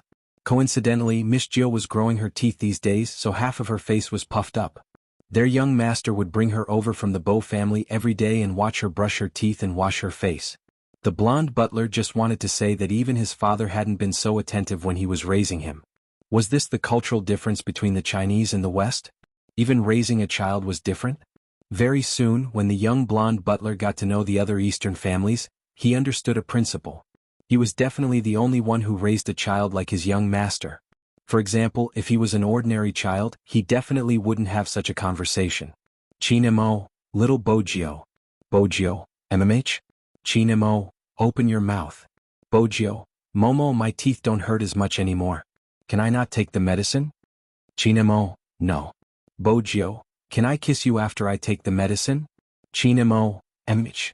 Their young master used his looks to coax her every day. From the beginning, "Little Bo Jiu, if you kiss me again, I'll throw you out through the window." Until now, he had tacitly agreed to Miss Jiu doing anything intimate with him. When there was no one at the Bo family's side, Miss Jiu would still stay over. Every time, young master would take care of her. As one of the parties involved, little Tiger Bo didn't agree with this point. She was obviously the one taking care of Momo. Momo was afraid of the dark and didn't like thunder. She could sleep beside him and hug him. She could also show off her strength as a boyfriend. Regarding this point, little William couldn't help but say. After hearing this, little William couldn't help but say, "Joe, think carefully. This time, my daddy is filming in a tropical rainforest. Are you really not going?" How could that little demon from the east be afraid of the dark? Joe must have been deceived by him again. Tropical rainforest? Little Tiger Bo lowered her head and pulled her little keyboard. "All right, I'll go on the same day and come back on the same day." Little William immediately said, "It's in the suburbs." I'll be back in 4 hours. It was supposed to be 4 hours. But once they started filming, time was out of their control. As usual, Qin Mo appeared at the Bo family's house at 4 in the afternoon.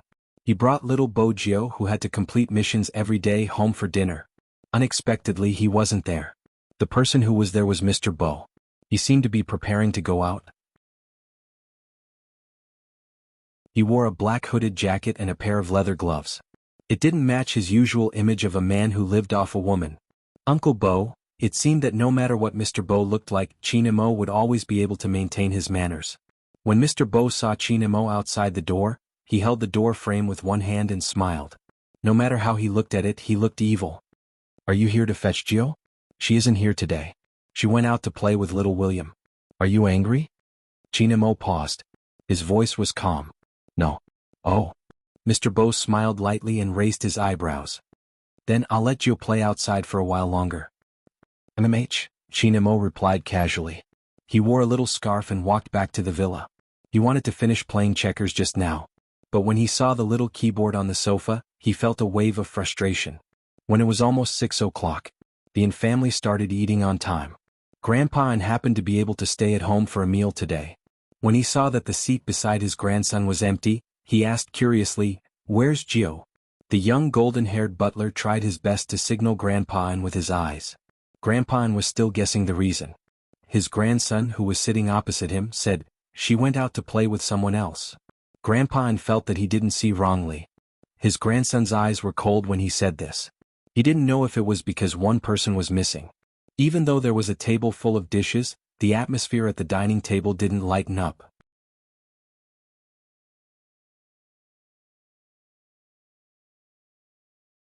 Chapter 1440. 7 o'clock. Usually at this hour, Qin Mo would bring Bo Jio out for a walk. Raising a little tiger would definitely be followed by begging. But today Qin Mo didn't go out. Instead, he sat in the study room with a book in his hands. After flipping a few pages, he looked up and glanced at the clock hanging on the wall. 8 o'clock.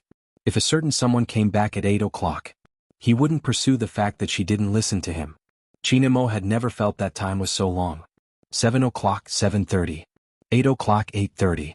He overturned the previous settings and changed his mind. He would wait for the little tiger to come back at 9 o'clock. 9 o'clock. The street lights outside the window were lit up. The Christmas tree was beautiful as usual. But Qin Mo wasn't in the mood to admire it. He took the book and went upstairs. The young butler looked at the cold little face and was shocked. He hurriedly took out his phone and read a few pages of a fantasy cultivation novel. It started to rain outside. The lights in the Bo family's house were still dark. Bo Jio didn't know that her little princess was angry because of this. When she returned home, she saw that the lights weren't turned on. She automatically walked towards the family's house. She didn't climb over the wall because there were too many obstacles outside. She carried the mushrooms she had dug in the jungle and walked through the main door. When he saw Bo Jio, the young butler hurriedly asked her to go upstairs. When Qin Mo heard the sound, he was lying on the bed. He wasn't asleep, but his little face was obviously much colder than usual. Bo Jio turned and looked at the young butler. Her tiger eyes blinked. The young butler signaled for her to go over. Actually, he didn't need to signal for Bo Jio to go over. She even brought back the mushroom she had plucked. "Momo, I brought you a present." No one replied. Bo Jio scratched her face and took a step forward. She sat by the bed for a while and then ran into the bathroom. When she came out again, she had changed into her little tiger pajamas. Then she poured a glass of milk and tiptoed to take the Arabian Nights book from the bookshelf. She placed it beside Qin Mo's hand. Her tiger eyes were round and black. She had always been straightforward. "Momo, are you angry?" Qin Mo didn't have any intention to care about this person. After all, a certain little tiger never listened to him. Bo Jio wagged her tiger tail and leaned forward, planting a kiss on his face. How was he supposed to ignore her? Qin Mo tilted his head, his voice still calm. "Is the tropical rainforest good? How did Momo know where she went?" Little Tiger Bo was puzzled for a moment. Then she said, "It's fun, but Momo isn't here." When Qin Mo heard this, the frustration in his heart subsided a little. He said nonchalantly, "Next time you go out, tell me in advance. I got the kitchen to make bean buns for you." They were all wasted. When little Tiger Bo heard this, she felt guilty and lowered her head. Qin Mo continued, it's not that I'm not letting you play, but don't go so far next time. Alright, go to sleep. It had to be said that shrewdness was something that was definitely cultivated from a young age. Young Master Qin now knew how to support a certain someone. He could retreat in order to advance. Little Tiger Bo had already started to reflect on herself. When she glanced up, she saw Qin Mo's lonely back view. One of them wrapped his arms around her waist and swore seriously, "In the future, I will bring Momo wherever I go." Qin Mo paused for a moment before replying, "Emch." Little Tiger Bo saw that he wasn't in a good mood and felt even more guilty. Unbeknownst to her, the coldness in Qin Mo's eyes had dissipated. He sat up on the bed with something else in his eyes. Little Tiger Bo thought he was still angry with her and followed behind him. After taking a few steps, she realized that he had opened the drawer and pulled out a bag of potato chips that he had prepared for her. "Momo, don't you not eat these things?" At this moment, Qin Mo spoke in a calm voice, "I was worried that you would be hungry when you weren't around, so I didn't eat dinner." While he was saying these words, the young butler happened to come in with a plate of fruits. Every night, young master would feed Miss Gio 2 mouthfuls of fruit because Miss Gio loved to eat meat.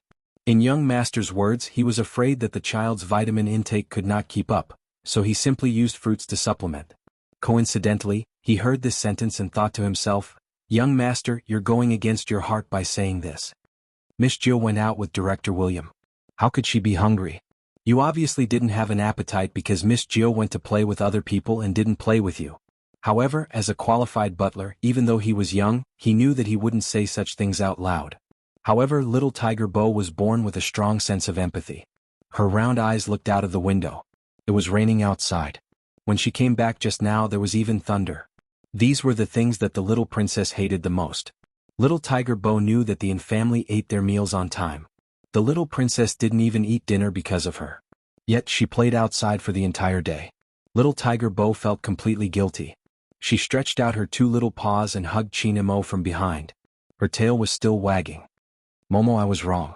Seeing this, Qin Mo felt that it was about time and directly said what was on his mind. "Little Bojo, if you want to go out and play with other people, don't play with me anymore, understand?" "I understand. I will be obedient in the future." Little Tiger Bo wagged her tail again and said very seriously. Qin Mo glanced over and curled her hair with his fingers. "I will forgive you this time." Little Tiger Bo nodded. In order to show that she was very obedient, she didn't need Qin Mo to rush her. She took a shower in advance and came out smelling good. She lay at the side and listened to Qin Mo read her a bedtime story with her big tiger eyes. It had to be said. Young Master Qin's method was very effective. Because the next day, when little William carried the basketball over again, Little Tiger Bo rejected him decisively. Little Tiger Bo rejected him decisively. "I'm not going." Little William's little face was originally red. He was filled with anticipation for today's date on the basketball court. After all, he had already done his research on the little demon from the east. The other party didn't like this kind of sweaty exercise. Hence, it was impossible for him to go out with Joe. Then, he would be able to be alone with Joe again. He didn't expect this. "Didn't we agree?" Little William's red hair drooped. Bojo hugged the little keyboard in her hands and said seriously, "Yesterday I left Momo at home alone. He didn't even eat. Also, he is afraid of the dark. I have to accompany him." Afraid of the dark? That little demon from the east? How was that possible? No way. He had to expose him today. Jiao Qin wouldn't be afraid. Just as little William was about to go all out, the person he wanted to expose appeared. He was wearing a small black suit and his hair was styled. He looked like a real little prince. He glanced at little William. There was a sense of oppression amidst his nobility. Little William subconsciously gulped a few times and swallowed his words back. That wasn't right. What was he afraid of? Even if this little demon had grown taller, he still wasn't as strong as him. He didn't need to be afraid at all. But he didn't know why. When little William saw Qin Mo, he would remember the day at the burger shop. The way this little demon had looked behind him. It made people want to run away after seeing him. Thinking about it carefully, only Gio was so close to him. Although Angelia and the others called this little demon Prince, it could be seen that they were a little afraid when they faced this little demon. Of course, Qin Mo noticed the red-haired William's gaze. Grandpa said that he had to be more polite to foreigners. This would show the thousands of years of etiquette in China. Indeed, Qin Mo wasn't impolite to others. But there was one thing. A certain red-haired man always wanted to abduct the little tiger he was raising when he wasn't around. This debt had to be settled. Little William looked at that person and narrowed his eyes. He said calmly, "What can't I do?" Afraid of the dark. Little William braced himself. Since he was going to die anyway, he might as well finish his sentence. "You're already so old and you're still a boy. Do you think it's possible for you to be afraid of the dark?" It was a pity that little William had underestimated young Master Qin's shamelessness. Everyone has fear. When Qin Mo said this, he seemed a little lonely. "As a boy, I don't want to be afraid of the dark. I'll be laughed at. But I have no choice." Little William. Wait a minute, how could there be such a thing? The young butler, who had been listening to the entire process, raised his head and looked at the ceiling. He would never tell anyone that his young master dared to go to the basement alone at night. Every time he watched a horror movie, he treated it as pseudoscience. He was even more disdainful of ghosts and demons than adults. So, he was definitely pretending to be afraid of the dark. But he was acting so shamelessly. Probably only his young master could do that. After all, it was effective. Because he had heard Miss Jio's words. "Momo, don't be afraid. I'll accompany you in the future. William probably wants to go out and play with you. He has many children accompanying him. Moreover, he's so strong. He's not afraid at all." Little William felt his heart hurt. Just like that. From then on, little Tiger Bo never went out alone with anyone again. It was because of Qin Mo. Of course, it was also because of her toothache. Speaking of this, little Tiger Bo's appetite decreased because of her toothache. Qin Mo was really anxious. Every day he would coax her to eat during dinner. In the morning, when she woke up to brush her teeth, he would ask little Tiger Bo to stand beside him and he would brush her teeth for her. Thus, in these 10 days, Li Tianlan's eyes lit up. Grandpa and would always see the scene of his grandson raising a child in the morning. The young golden-haired butler didn't mention the difference in education between China and China anymore. He basically understood that his young master was raising Miss Jio like a porcelain doll. It wasn't just the details of life. There was also the time when his young master was reading. Miss Jio would play with her little keyboard at the side. How good were these two children? It could be explained with one point. In the past, other than a bed, a bookshelf, and a wardrobe, nothing else could be found in his young master's room. Ever since he met Miss Jio. Snacks, a couch, a small toolbox, and 2 laptops. In his young master's words, these were all Miss Jio's toys. But the young butler couldn't understand after thinking for a long time. How did a toolbox become a toy? Of course, there were times when it was quiet. 10 in the morning. The two children would be in the study room. Every time it was at this time, time would always pass very slowly. Qin Mo wore a pure white sweater. One of his hands was pressed against the rice paper on the wooden table. His other hand was separated by little Tiger Bo's hand. He held a brush and taught someone how to read, stroke by stroke. The sunlight shone in and shone on the two children's bodies. The young butler watched from the side. His eyes were filled with amazement. He always knew that his young master was good-looking. But he was such a gentle young master. This was probably the only time he would see it. Rather than saying that his young master looked like a prince with British blood, it would be better to say that he looked like a young master from an ancient family. His every move was like a splash of ink. It was naturally noble. If it was just him, people might not be unable to shift their gazes away. However, little Tiger Bo was standing in front of him. They were children of the same age. The taller one was teaching the shorter one how to write. Little Tiger Bo's tail was wagging. The tip of her nose was stained with ink.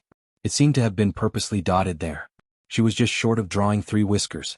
She looked very serious, as though she was completing a big task. He probably found it interesting to see her like this. His young master would always turn his gaze subconsciously. The corners of his lips would curl up slightly. At that moment, the young golden-haired butler thought of a poem he had learned in the vast Eastern literature. That's right. Ancient fantasy cultivation. Wastrel's counterattack against ancient web novels. This was the vast Eastern literature he thought of. There was a line in the poem that went like this. My husband came riding a bamboo horse, circling the bed to play with green plums. This was probably the purest form of emotion. But compared to normal childhood sweethearts, there was a difference between this pair. It could be said that the knowledge and part of Bo Jio's lifestyle habits were learned from Qin Mo. He was the one who taught her the first word she wrote. He was also the one who taught her the first ancient poem she memorized. He was even the first one to tell her a bedtime story. He coaxed her to sleep, ate her, and drank her medicine. However, Bo Jio was still mischievous. After all, Writing calligraphy was just a way for her to admire the little princess's beauty from a close distance. "Momo, your eyelashes are so long. They are even longer than mine." This was a certain someone who couldn't control herself after writing these 4 words. Her hand had already reached over and touched the cold and handsome little face in front of her. Chinemo paused. He knew that he couldn't change her habit of touching him. He didn't force her. He wrapped a scarf around her neck and brought the little tiger out of the door.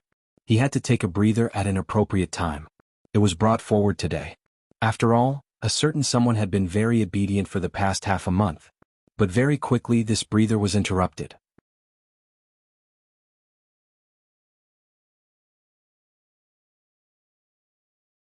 Chapter 1441. After seeing the unreliable behavior of a certain adult, Qin Mo calmly brought little Tiger Bo towards him. Qin Mo pulled little Tiger Bo towards him without a change in expression. Then he reached out and caressed her head. Mr. Bo was amused by this scene. This little rascal from the Qin family really wanted to raise a child for him? Mr. Bo raised his eyebrows slightly. Then he bent down and carried his Lord Jiao up. "All right, I'm afraid you and your little princess will have to meet again in the afternoon. Follow me out." "Where are we going?" little Tiger Bo asked. Then she added, "Dad, you appeared at the wrong time." Mr. Bo smiled and placed her on the motorcycle. "I'm really sorry. But Lord Jiao, did you forget what day of the week it is today?" Little Tiger Bo tilted her head. "Friday."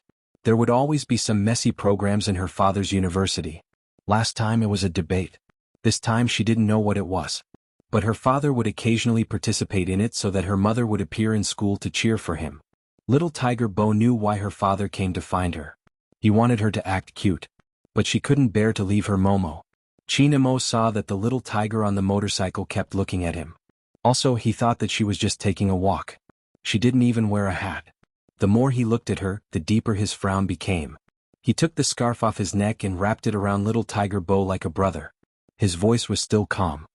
"Be obedient when you go out with Uncle Bo. Don't be naughty all the time. Don't take off your scarf, understand?" "MMH." Little Tiger Bo nodded heavily. Qin Mo turned and placed the mint candy in his hand into little Tiger Bo's pocket. Then he looked up and said to a certain adult, "Uncle Bo, you have to watch over her. She likes to eat candies but her teeth haven't fully recovered. She can't eat too much. This is today's amount. Don't buy more for her. Uncle Bo bought too much the last time." After she finished eating, she didn't sleep much. The experienced big kid, Mr. Bo, smiled when he heard this. Was this little brat reminding him? After all, he was indeed weak in raising Lord Jiao. But if the little brat from the Qin family said this, he should be the one to say it. Lord Jiao belonged to his family. "If I don't go to the candy store this time, I won't have the chance to buy it for her. Don't worry." As Mr. Bo spoke, he took a step forward and rode on the bike. He leaned against the bike and buckled his helmet. He didn't try to hide his handsomeness anymore. When the corners of his clothes fluttered in the wind, there was a child sitting behind the bike. This could be said to be very pleasing to the eye. Qin Mo watched as the motorcycle moved further and further away. When he couldn't see it anymore, he retracted his gaze. When the young butler heard that Mr. Bo had taken Miss Jiao away, he had a premonition that his young master's appetite wouldn't be so good today. As expected, they didn't even let the kitchen prepare dessert. This time it wasn't because he was in a bad mood. However, since a certain someone wasn't around, it was meaningless for him to eat these things alone. Fortunately, Grandpa said that there would be a gathering in a while and wanted to take him out. Qin Mo finally found something to do. Whenever he attended a business gathering with Grandpa and Qin Mo would dress like a little prince. This was something that little William couldn't compare to. Hence, even if the two of them met, little William could only be angry in his heart and didn't dare to say anything. After all, it was too deceptive. Moreover, Jiao had specially reminded him that if he met her little princess at the gathering, he should protect him well. After all, her little princess was too good-looking. She was afraid that he would be in danger. When little William heard this, he had a lot of thoughts in his mind. In the end, there was only one sentence left. His daddy was lying to him. Was he saying that girls would like him because he was tall and strong? Wrong. As long as he was good-looking, nothing else was important, okay? In addition, this good-looking person was always acting. He didn't give anyone a way out. All the children who came for the gathering were bewitched by him. This should be the reason why the little vixen came here. It was simply too infuriating. Was he not going to make any friends today? Little William looked at the cold back view that was surrounded by people. When other children spoke, he would occasionally reply with 1 or 2 sentences. He really looked like an iceberg. He must have known that this style was popular now, so he deliberately acted like this. When he was in front of Jiao, he wasn't like this at all. He wasn't so difficult to get close to. Little William was really wrong about this matter. The real Chinamo was like this. He was polite and cold to everyone. Only a certain little tiger. It would make him patiently coax her, and it would make him feel like a peer, happy and unhappy at the same time. However, she was too young. At that time, they didn't understand what kind of feelings they had. The time for the gathering continued to extend. It lasted until 11 p.m. before it was finally over. At the start, Chinamo didn't care. After all, it wasn't considered late in the country. He was 5 or 6 years old. At this time he was already sleepy. When he alighted from the car, Chinmo's black eyes were still a little dazed. When he saw the little tiger sitting in front of his house, he instantly woke up. Instinctively, he opened his jacket and wrapped the little tiger in it. "Why are you here?" "I'm waiting for Momo." Little Tiger Bo tapped her chin on his shoulder. When she saw him, even her round tiger eyes started to stare blankly. Her voice became even more sleepy. "I thought Momo would come back in a while. I didn't expect him to take so long. I didn't expect him to." Gradually, Little Tiger Bo closed her eyes. It wasn't an exaggeration to say that she fell asleep in seconds. Soon, Chinamo couldn't hear the person in his arms talking anymore. He could only hear her soft breathing. Chinamo reached out and touched the person's ear. It was cold. He carried the person in his arms. As the person was about the same size as him, Chinamo couldn't help but sway slightly when he walked. However, when the driver wanted to reach out, he avoided him. The young butler wasn't around. Old Master and was a little surprised to see such a remorseful expression on his grandson's face. From that day onwards, no matter what happened, Chinamo would always come back before 9 p.m. It was the same even if he attended a business gathering. After all, he had a child to take care of. Right now, the little tiger in his arms was cold. It must be especially cold when she sat outside. The next day, Chinamo found an extra butler. This butler was in charge of opening the door for the little tiger. Chinamo even made an extra key and placed it in Little Tiger Bo's pocket. It wasn't an exaggeration to say that the two children were inseparable. Because this wasn't enough. Sometimes, when Chinamo went out, he would bring the little tiger with him. He was like a big brother taking care of the child the entire time. Every time people saw these two, they would compare their grandchildren with each other. The more they compared, the more obvious the difference was. From then on, even Angelia and the group of little girls understood that they didn't have a chance. Almost everyone in the business circle knew that the heir of the in-group and the child who was betrothed when they were young were so close that Chinamo rolled up the child's sleeves when he ate. Needless to say, when the child's shoelaces were untied, Chinamo would even squat down and tie the child's shoelaces. Then he would rub the little tiger's head. Seeing this scene, many couples who already had a boy wanted a little girl. The scene of a big brother doting on the child was too heartwarming. It was just a few things outsiders didn't know. For example, during the 2 days before the New Year, Chinamo received a call from his father. The content was the same. There were many missions in the military, so he might not be able to go home to celebrate the New Year with him. The biggest festival in China was the New Year. This was a day for family reunions. However, Chinamo had never enjoyed such a reunion. In the military courtyard, it was his grandfather who accompanied him for the New Year. After his grandfather retired, it was obvious that his father had to take the lead. As for his mother, her career was getting further and further away and she couldn't find time. Logically speaking, Chinamo was used to it. However, this year he really wanted to introduce the little tiger he raised to his family. Moreover, he hadn't seen his parents for a long time. He felt so disappointed. After all, his age was there. No matter how mature he was still a child. Chinamo wasn't someone who would show his emotions. Hence, Grandpa didn't notice anything. Coincidentally, it was the end of the year and something happened at the branch company that he needed to deal with. He hurriedly got into the car and reminded the servants to take good care of his grandson. However, Grandpa didn't understand that Chinamo didn't need to be taken care of. He needed company. Fortunately, with the butler around, he would be able to know his grandson's movements. He heard that his grandson hadn't come down ever since he left. Grandpa anxiously called the Bo family. Little Tiger Bo picked up the phone. "Hello, Grandpa," Grandpa softened his tone. "It's me, Jiao. Grandpa is on a business trip and isn't home today. There's no one at home. After you're done, Can you help me visit your brother Emo? I'll go over now. When little Tiger Bo heard that her little princess was the only one left in the Yin family, she didn't even bother with her mission. She hugged her little keyboard and put on her down jacket. Then she walked over. She had already decided to let Momo have a taste of her cooking. Momo might even agree to let her raise him. That would be great.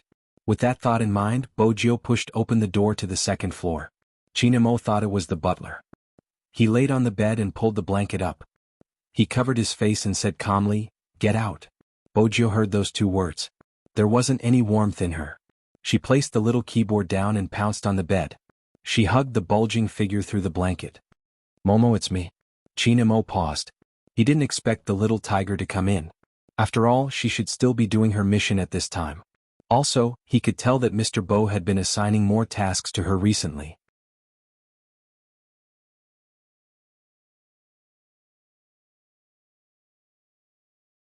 Chapter 1442. Chinamo had just lifted his lids. The little tiger's hand was already pressed on his forehead. Then she frowned heavily. She stopped wagging her tail and ran downstairs. She carried a small medicine box and ran back. She was probably too naughty. Compared to Chinamo, the little tiger always had injuries of various sizes on her body. Of course, there weren't any heavy injuries. Usually, it was because she was climbing a wall and got scratched on her face and hands. Sometimes she would have a toothache and a bloated stomach. These were problems that children often encountered. Little Tiger Bo was so familiar with the Yin family's medicine box because every time she was sick or injured, Chinamo would be the one feeding her medicine. At first, Chinamo didn't know what the little tiger was going to do. He felt a little dizzy. He swayed and wanted to stand up to look for her. But when he saw the little tiger carrying the medicine box, his fingers paused. Bojio took the medicine box on the first trip. On the second trip, she carried a big pot of hot water. She lowered her head and poured the cold medicine into Chinmo's mouth seriously. Then, she broke a few pieces of medicine and looked at Chinmo with her dark eyes. She wanted him to eat medicine. This was the first time. He was being taken care of. Chinmo watched as the little tiger ran up and down. In the end, she took a book and flipped a few pages before saying, "Momo, I don't know how to tell bedtime stories. Why don't I make one for you?" "Mamich?" Chinamo felt that it was rare to see someone not being naughty. She even knew how to tell him a bedtime story. He couldn't help but smile. Seeing this, little Tiger Bo lowered her eyes and kissed him on the cheek. Chinamo didn't guard himself. He didn't know if it was because of the cold or something else, but the back of his ears turned red. When he thought about it, it was a certain little tiger who began to make up a story. The Bo family was familiar with Buddhism and the Bible. These were two different beliefs, but it wasn't hard to tell from the little tiger's words. Hence, she told him a story. A long time ago, there was a person who cultivated the demonic path and a person who cultivated the righteous path. The person who cultivated the demonic path was treated as an unforgivable sin and fell into the underworld. Those who cultivated the righteous Tao could ascend to the exalted immortal realm and become undying and indestructible. However, no one knew that the two of them actually knew each other and they were on very good terms. They met when they were 8 years old under the Kunlun Ice Mountain and worshipped the same celestial master. It was just that the one who cultivated the demonic path was naughty and mischievous and always wanted to cause trouble. All the immortal herbs he obtained were given to the one who cultivated the celestial path.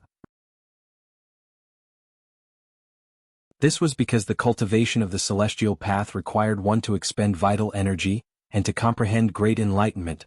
Only then would one be able to love all living things. Originally, the two of them were equally talented, but one day the child who cultivated the demonic path committed a great taboo. In order to save his senior martial brother who cultivated the celestial path, he committed the sin of killing and was imprisoned in the Kunlun mountain range for 3 years. At that time, his senior apprentice brother went to accompany him every day in exchange for bringing him immortal herbs.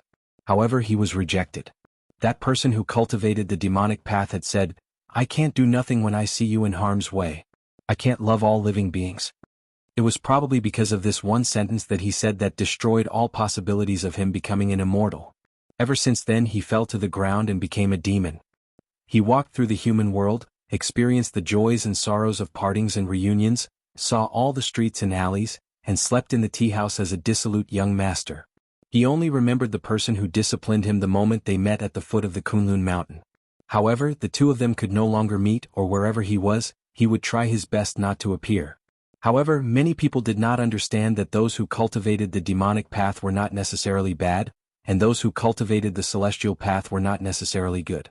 When many people did something wrong, not only did they not dare to admit it, they would also push the blame. This was human nature.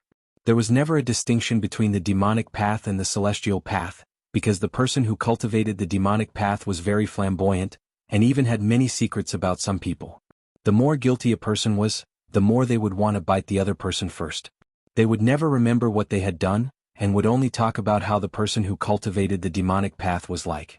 First, they would smear their reputation and then they would set a trap. They received news that the person who cultivated the demonic path would go through a tribulation every 10 years, so they used this opportunity to attract 10,000 bolts of lightning. Ever since the demon saint was destroyed, everyone thought that his soul would be completely gone. Unexpectedly, he actually fell into the yellow springs, leaving behind a wisp of his soul.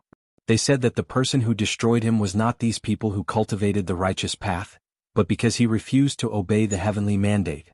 However, on this day there was also a person who refused to obey the heavenly mandate. He used his immortal bones, flesh, and blood in exchange for a change of fate. The change was not his, but someone else, the person who should have ended here. Buddha asked him if he would regret turning from an immortal into a being that didn't know what was good or bad. He replied that he didn't regret it. The person he missed the most was when he had met him when he was 8 years old. Now his luck was full and he could take all of it. Buddha shook his head. This was a high immortal, the person with the most spiritual energy. How could he end up like this? He didn't agree and only said that this was the heavenly mandate. He laughed, and the white sword in his hand turned into a sword shadow. With blood as a guide, he cleared out hell and caused the 3 realms to shake. That night, there were no ghosts on the 800-mile road to the Yellow Springs. There were only dazzling and blooming mandalas. The road that was built seemed to be calling someone home. When Guanyin saw this, she shed a tear. The bell of Lane Temple rose and fell, and Buddha only chanted, Amitabha. With that, little Tiger Bo tilted her head, looking as though she was waiting for a compliment. Momo, is this story good? You should continue making it up. Chinamo glanced sideways at her. Little Tiger Bo wagged her tail. Let me think about it. I'll tell you tomorrow. Be good and sleep first. That way you will get better. Chinamo looked at the little face that was very close to him. He pinched it with his fingers. Silly, don't worry. Ha! Little Tiger Bo blinked in confusion. Chinmo's drug took effect. When the little person was about to close her eyes, her voice floated over. Even if we are different after we grow up, I won't let anyone hurt you. Little Tiger Bo heard this sentence. Her pair of tiger eyes lit up slightly. In reality, little Tiger Bo more or less understood that ordinary people wouldn't be able to accept what she was going to do in the future. She had watched so many cartoons and movies. They all said that people from different worlds would never be together. She had asked Grandpa before. The little princess's family was a policeman. No, that wasn't right. It should be the kind that was more powerful than the police. Anyway, they were specially here to catch her. She didn't want the person who came to catch her to be Momo. She didn't want Momo to hate her after knowing what she did for a living. Hence, even the story she made up revealed a kind of desire. What made her happy was what he said.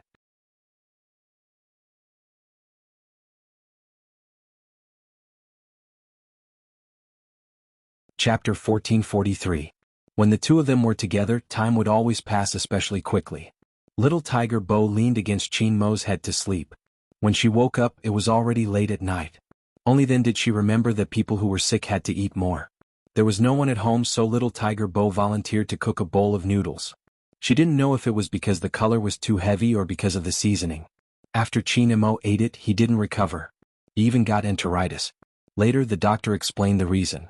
When he had a cold, his digestive system was weak. Moreover, the seasoning of the instant noodles was too greasy. It wasn't strange for this to happen. Little Tiger Bo felt very guilty. She climbed the wall at night and asked Chinmo to forgive her. At that time, Chinmo didn't have any strength at all. He simply said, "Come up." When the little tiger climbed up, he reached out and hugged her. She was soft and fluffy, causing his lips to lift subconsciously. "Little Bojio, are you an idiot?" "No," Little Tiger Bo said seriously. Little Tiger Bo said seriously, "But Momo, this is the first time you took the initiative to hug me. Should I celebrate? Do you want me to sell you?" Chinmo glanced at her. "I'm very expensive. I will work hard to earn money." Little Tiger Bo clenched her small fists. China Mo held her fists. When you are 18, I will tell you if I will sell you or not. 18? Little Tiger Bo counted with her fingers. There was still a long time. Can't you agree now? China Mo raised his eyebrows. No. All right, 18. I will definitely be taller by then. I will be like my mother and wear a suit to look for you. The more Bo Jio spoke, the more comfortable she felt. China Mo frowned. Suit? Shouldn't you wear a skirt? No, the overbearing CEOs in the movies all wear suits. Little Tiger Bo yawned as she spoke. Her small head rested on Chin Mo's shoulder like a real little tiger. She wagged her tail twice. Momo, I'm sleepy. She was asking China Mo to coax her. Some habits were probably formed through nurturing. Before she knew China Mo, Bo Jio would never let anyone coax her to sleep. But now that she was listless, she would lean her little head on Chin Mo's shoulder. China Mo would pat her back from time to time and say something in a cold and pleasant voice. It was nothing more than asking her to sleep. There were only a few days left before the Spring Festival. No matter what, Old Master had to make a trip back to China, and so did China Mo. When Little Tiger Bo heard this news, she went into Chin Mo's little panda luggage. Momo, I'll be your checked luggage. Bring me along. It wasn't that he hadn't thought of bringing a certain little tiger along with him. China Mo went to ask, but the lazy Mr. Bo didn't agree. He smiled faintly and said, no. It was also that day that China Mo smelled the scent of blood on this adult. Even though he was wearing a trench coat, the scent was faintly discernible. But before Andy Bo came back, he entered the bathroom. China Mo was a child who could keep things in his heart. That was probably what people with high IQ were like. He left a medicine box at the Bo family's house and didn't say anything. But China Mo didn't feel good about not being able to bring his little tiger along. Especially when he was about to get into the car, he saw a certain someone's round tiger eyes. When I'm not around, listen to Uncle Bo, don't climb the wall all the time. You can't eat too much of the candy I give you. If you're hungry, use the key I gave you to enter the house. I've stuffed the snacks in the cupboard full. There are ready-made canned beef. Eat less instant noodles. You have my house number. Call me if you need anything. Don't be mischievous. China Mo couldn't help but pinch her face. I'll be back soon. Little Tiger Bo hugged her little keyboard and nodded. She counted the time in her heart. 3 days wasn't too long. It was within his acceptable range. Even so, when the bus was about to leave, Little Tiger Bo didn't let go of Chin Mo's sleeve. But what stunned Grandpa and wasn't Little Tiger Bo's actions. It was because his grandson obviously didn't want to leave. This was a completely different attitude from when he first arrived at this place. The most surprising thing was, when the car started to move, his grandson started to be absent-minded. From boarding the plane to taking off and landing, his grandson's face did not show any trace of a smile again. It wasn't until he picked up his phone and made an overseas call that his face warmed up a little. At that time, WeChat didn't exist. It wasn't as convenient as it was now. He had to use a computer to make a video call. But it was nearing the new year. Even children were busy. Moreover, there was a time difference between the two of them.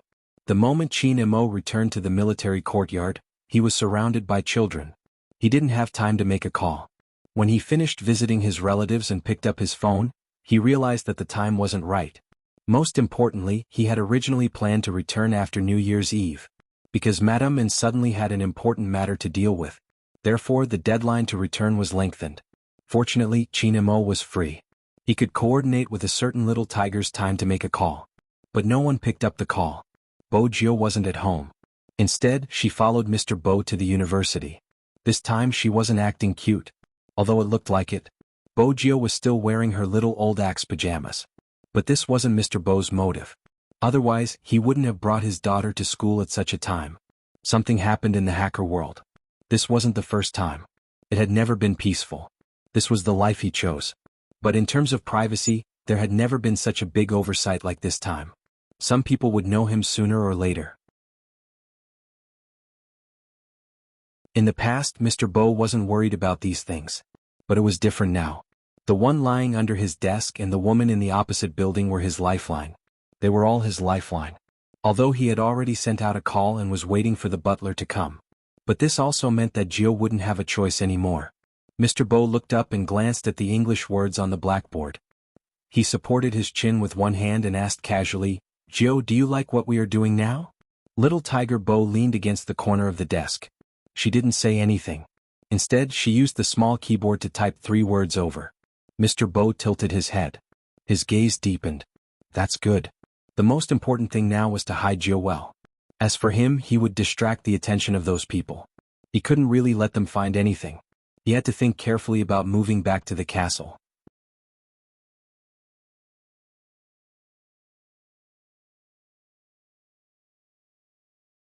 Chapter 1444. The university was undoubtedly the safest place. Mr. Bo's current identity wouldn't make anyone suspicious. Especially when he and the little tiger sat on the stairs and waited for Mrs. Bo to pick them up. One big and one small, both holding a bag of yogurt in their mouths. The little tiger wagged her tail. Dad, I want to eat chicken wings. Lord Jiao, you have to change your habit of eating right after waking up. Mr. Bo yawned and said lazily, roll around later and my wife will bring you to eat. The little tiger felt that she should educate a certain adult. Dad, I'm already 5 years old, not 1. If I roll around and act cute, it's too shameless. What do you think I should do? Mr. Bo's voice was indifferent. Mrs. Bo said that she doesn't want you to eat junk food. The little tiger thought about it seriously. Then I'll roll around. Roll a few more times. I want to eat too. Mr. Bo smiled. He reached out and pulled his collar. There was a different kind of mischievous look on his face. The little tiger nodded her head and gave him an okay gesture. One big and one small, they maintained their previous sitting posture. The two faces were very eye-catching. Many university students looked over. They were extremely cute. Mr. Bo was quite famous in the university. This wasn't the first time he brought Bo Jiao to wait for Mrs. Bo. But every time the foreigners would feel a strong impact. They wanted to give birth to a Xiao Naofu too. Mrs. Bo was wearing a professional suit and high heels. The moment she walked into the university, she saw this scene. The two of them were drinking yogurt again. Was the food in the university so bad? Mrs. Bo couldn't help but smile. She walked over. Little Tiger Bo was the first to see Mrs. Bo. Her round tiger eyes lit up instantly. She pounced towards Mrs. Bo. Mom. Are you good today? Mrs. Bo looked at her attire and rolled up her daughter's sleeves. Little Tiger Bo reported seriously, I'm very good. Dad has been sleeping. Mr. Bo smiled lazily. He freed one hand and knocked the book on Little Tiger Bo's head. Then he leaned forward and placed his head on Mrs. Bo's shoulder. I didn't sleep on purpose. I wrote too many documents and felt dizzy. It was rare to see Mrs. Bo with such an aura. When she appeared, many people looked in her direction. Successful people and students who were still in school had different auras to begin with. The more it was like this, the easier it was to prove that the extremely handsome PhD student was actually a sugar daddy of some female entrepreneur. Many hot girls and new students felt that it was a pity. He really couldn't understand why he had to find someone older than him. Of course, the man's appearance was impeccable. He looked no different from them in terms of age. Due to the nurturing of her temperament, she gave off the feeling of an iceberg beauty for no reason, but it was different from that. Because when she was wearing a professional suit, the feeling of a superior was not only that of a beauty, but also an indescribable sense of coldness and abstinence. Why are you feeling dizzy all of a sudden? As Mrs. Bo spoke, she stretched out her hand and rubbed a certain adult's head. Little Tiger Bo completely understood her father's tricks. When it came to fighting for favor with her, her father always spared no effort. Anyway, he wasn't too afraid that people in school would say that he was a sugar daddy. From a certain point of view, Mr. Bo was indeed like a little puppy. However, when the people beside him saw his actions just now, they all asked themselves if this was the evil senior they knew. They didn't feel like it. Mr. Bo didn't care about other people's opinions. Recently, Mrs. Bo had been too cold to him. He had to find some sense of existence. Little Tiger Bo didn't forget what happened just now. She wagged her tail and blinked her tiger eyes slightly. Dad said that he wanted to eat chicken wings just now. His dizziness should be because he is hungry. Mr. Bo glanced over and raised his eyebrows. His Lord Jiao and that fellow from the Qin family were so good that they knew how to use others as a shield. Chicken wings? Mrs. Bo seemed to be helpless between the two of them. She sighed slightly. Just one meal. After that, I will go to the airport. Both of you eat some vegetables tonight. You can't eat meat all the time. Mr. Bo hugged her waist and planted a kiss on her lips. Don't worry, I will take good care of Lord Jiao. Mrs. Bo didn't expect such a sudden action from him. The people around them were looking at them. Was he, no longer resisting letting others know what their relationship was? Or was he too young and always did things according to his mood? Mrs. Bo could more or less understand this from him. She tried not to talk about their relationship in public. It wasn't because he said anything, but she could feel it. After all, he didn't even introduce his tutor and some people he knew from school. Mrs. Bo understood him on this point. It was probably strange. They had been married for so many years. She would still care about such things occasionally. It was fine this time. The last time she came to pick him up alone, she saw a girl asking him out. He rejected her. That girl said, "You can't always live off a woman like this." Mrs. Bo knew about a man's pride, so she chose not to appear. But when she thought about it carefully, the situation at home. He got his degree by himself. The clothes he was wearing were indeed bought by her, but he didn't show any signs of liking or disliking them. Even his tomahawk was his own. He shouldn't have any negative feelings in this aspect. But the people around her said that she was born strong. Big boys like him usually liked cute and lively girls or little fairies. They liked to attach themselves to people and were romantic and innocent. Mrs. Bo didn't ask him about this aspect. After all, when this person looked at her, he was really clingy. She always forgot that they weren't suitable for each other. At the start, little Tiger Bo was still in Mrs. Bo's arms. Unknowingly, Mr. Bo carried her over and placed her on his neck. Little Tiger Bo grabbed her father's unruly hair and wagged her tail behind her. She didn't want to act cute. But when they saw such a handsome man with a little tiger on his head, people would look at him. Boss Lou? Mrs. Bo's surname was Lou. She followed chauffeur all year round. This time, when she saw her boss come out, she walked over and was about to open the car door. But Mrs. Bo stopped him. "We will eat nearby. Old Juan, you should go and eat something too." "Okay, Boss Lou." With that, Old Juan glanced in Mr. Bo's direction and greeted him respectfully. "Sir."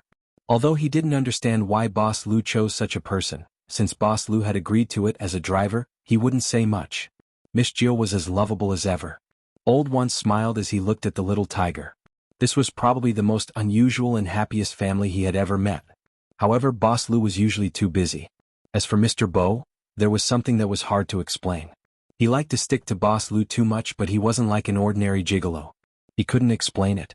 He just hoped that Mr. Bo wouldn't let Boss Lou down. It was always a happy thing to have chicken wings. There were cola, fries, and hamburgers on the table. Mrs. Bo was rolling up her daughter's sleeves. When she looked up, there was a hamburger in front of her. After seeing her take a bite, the person smiled. This smile didn't matter. The people eating here were all university students. Many of them looked straight at him. However, in the next second, he didn't know what happened. The person's fingers paused for a moment. He raised his gaze slightly and looked out of the window. The color of his eyes darkened. The sound of the police car rushing past rang in her ears. This wasn't the most important thing. Instead, it was a few people dressed in black under the tree. They seemed to be asking something. "What's wrong?" Mrs. Bo followed his gaze but didn't see anything. Mr. Bo took a bite of the hamburger. "Nothing. I have classes in the afternoon. I probably can't send you off." Mrs. Bo paused. Then she smiled and said, "I know. More." He probably had some concerns. This time there were more people who saw them. The meal was finished very quickly. When Mrs. Bo was around, Mr. Bo was still lazy. He waited until she left. After she left, he made a call. "Come over and bring Jill back." "Yes, boss." On the other end of the line was a very magnetic British voice. Little Tiger Bo had heard it before, but this time, it was a little different. It seemed a little deep. After around 5 minutes, a black Lamborghini appeared in front of the school gate. A black Lamborghini appeared in front of the school gate. A man got out of the car with something that looked like a suitcase in his hand. But a normal suitcase wouldn't be carried by hand. In addition, the person was wearing a black tuxedo and white gloves. He looked like a noble deacon in the movies. Even though he was already middle-aged, it was rare for a middle-aged person to wear a formal suit so handsomely. But this person was able to express his mature gentlemanly aura to the fullest. That wasn't all. He was also carrying a small cake box. When he saw Bojio, he placed his right hand behind his back and smiled lightly. "Young lord, I finally see you." At that time, the word young lord was a little unfamiliar to Bojio. But even now, she was very clear about what she wanted to do in the future. He blinked his tiger eyes and looked at the person in front of him. The old butler was so cute that his heart almost melted. This was completely different from his master. His young lord was a little tiger, a very, very cute little tiger. His master was completely different. The dark aura was thicker. It had been like this since he was young. Mr. Bo allowed the two of them to interact. He took the suitcase from the butler's hands. He opened it in the car. At this time, there weren't many people in front of the university. The mystery of the suitcase was that you wouldn't be able to guess that it would open so many layers. Other than a black trench coat, there was also a small notebook and some weapons inside. Mr. Bo changed into the trench coat first. Then he lifted the suitcase. He wore his glasses and looked very gentle. He didn't look like he was going to do anything. But if people knew what he was taking, they would know what he was going to do next. He was going to get rid of a few bugs. As for little Tiger Bo, she was naturally brought back by the butler. According to Mr. Bo's instructions, it was most reliable to send her to the William family. That was because that family was born to be dramatic. They were so careless that they wouldn't think about what happened. On the other hand, the butler was very polite. He bowed towards little William and said, "Young lord, I'll have to trouble you for a day." Little William's eyes widened. After all, he had only seen such a person in the movies his father filmed. Little Tiger Bo didn't need to trouble others. But similarly, she knew that her father had something to do. Little Tiger Bo was a thoughtful person. When she smelled the different atmosphere this time, she climbed up to the window several times to take a look. It wasn't until much later that his father finally showed up. Mr. Bo was here to bring little Tiger Bo home. In reality, other than that kid from the Chin family, he didn't feel at ease leaving Jiao in the hands of anyone else for a day. It wasn't that the others weren't good. To be honest, the others weren't smart enough. For example, right now, little William couldn't tell that Mr. Bo's hand was injured no matter how hard he looked. After all, he was still the same as before. His tie wasn't tied properly and was half slanted to the side. It was obvious that he was living off a woman. Only her lips were a little pale. Only little Tiger Bo could tell that something was wrong with her father. She didn't let him hug her. Instead, she held his hand and walked home. When they were halfway there, Mr. Bo leaned against the tree trunk. His breathing was unstable. Jiao, little Tiger Bo was still very capable. Even a child would feel uncomfortable seeing such a scene. But he didn't panic at all. He took out his phone from his father's pocket and called Grandpa Butler. From making the call to hanging up the phone and waiting for the butler to arrive, the entire process was completely unlike that of a 5-year-old child. However, her little hands were trembling a little, and the tiger did not even lift its head.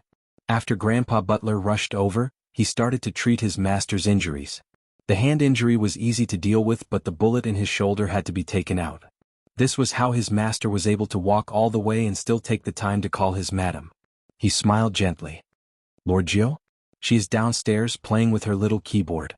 Don't worry, I will take good care of her." After hanging up the phone, his breath leaked out. The temperature was a little high. Grandpa Butler prescribed a lot of medicine. After treating the wound, he said, "It's all thanks to young lord's timely call." Mr. Bo leaned against the wall. One of his shoulders was wrapped in bandages. His long and narrow eyes were tilted upwards. He had the aura of a king that he didn't have in front of others.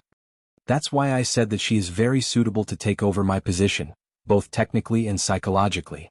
Words to the readers. This book is participating in the QQ reading event. As long as the readers have tipped, they can participate in the lucky draw. There are many prizes. Everyone, please leave more comments and participate. I wish everyone a big prize. The prizes are as follows. 1. Reading points / book coins. 2. Author discount coupon / book discount coupon.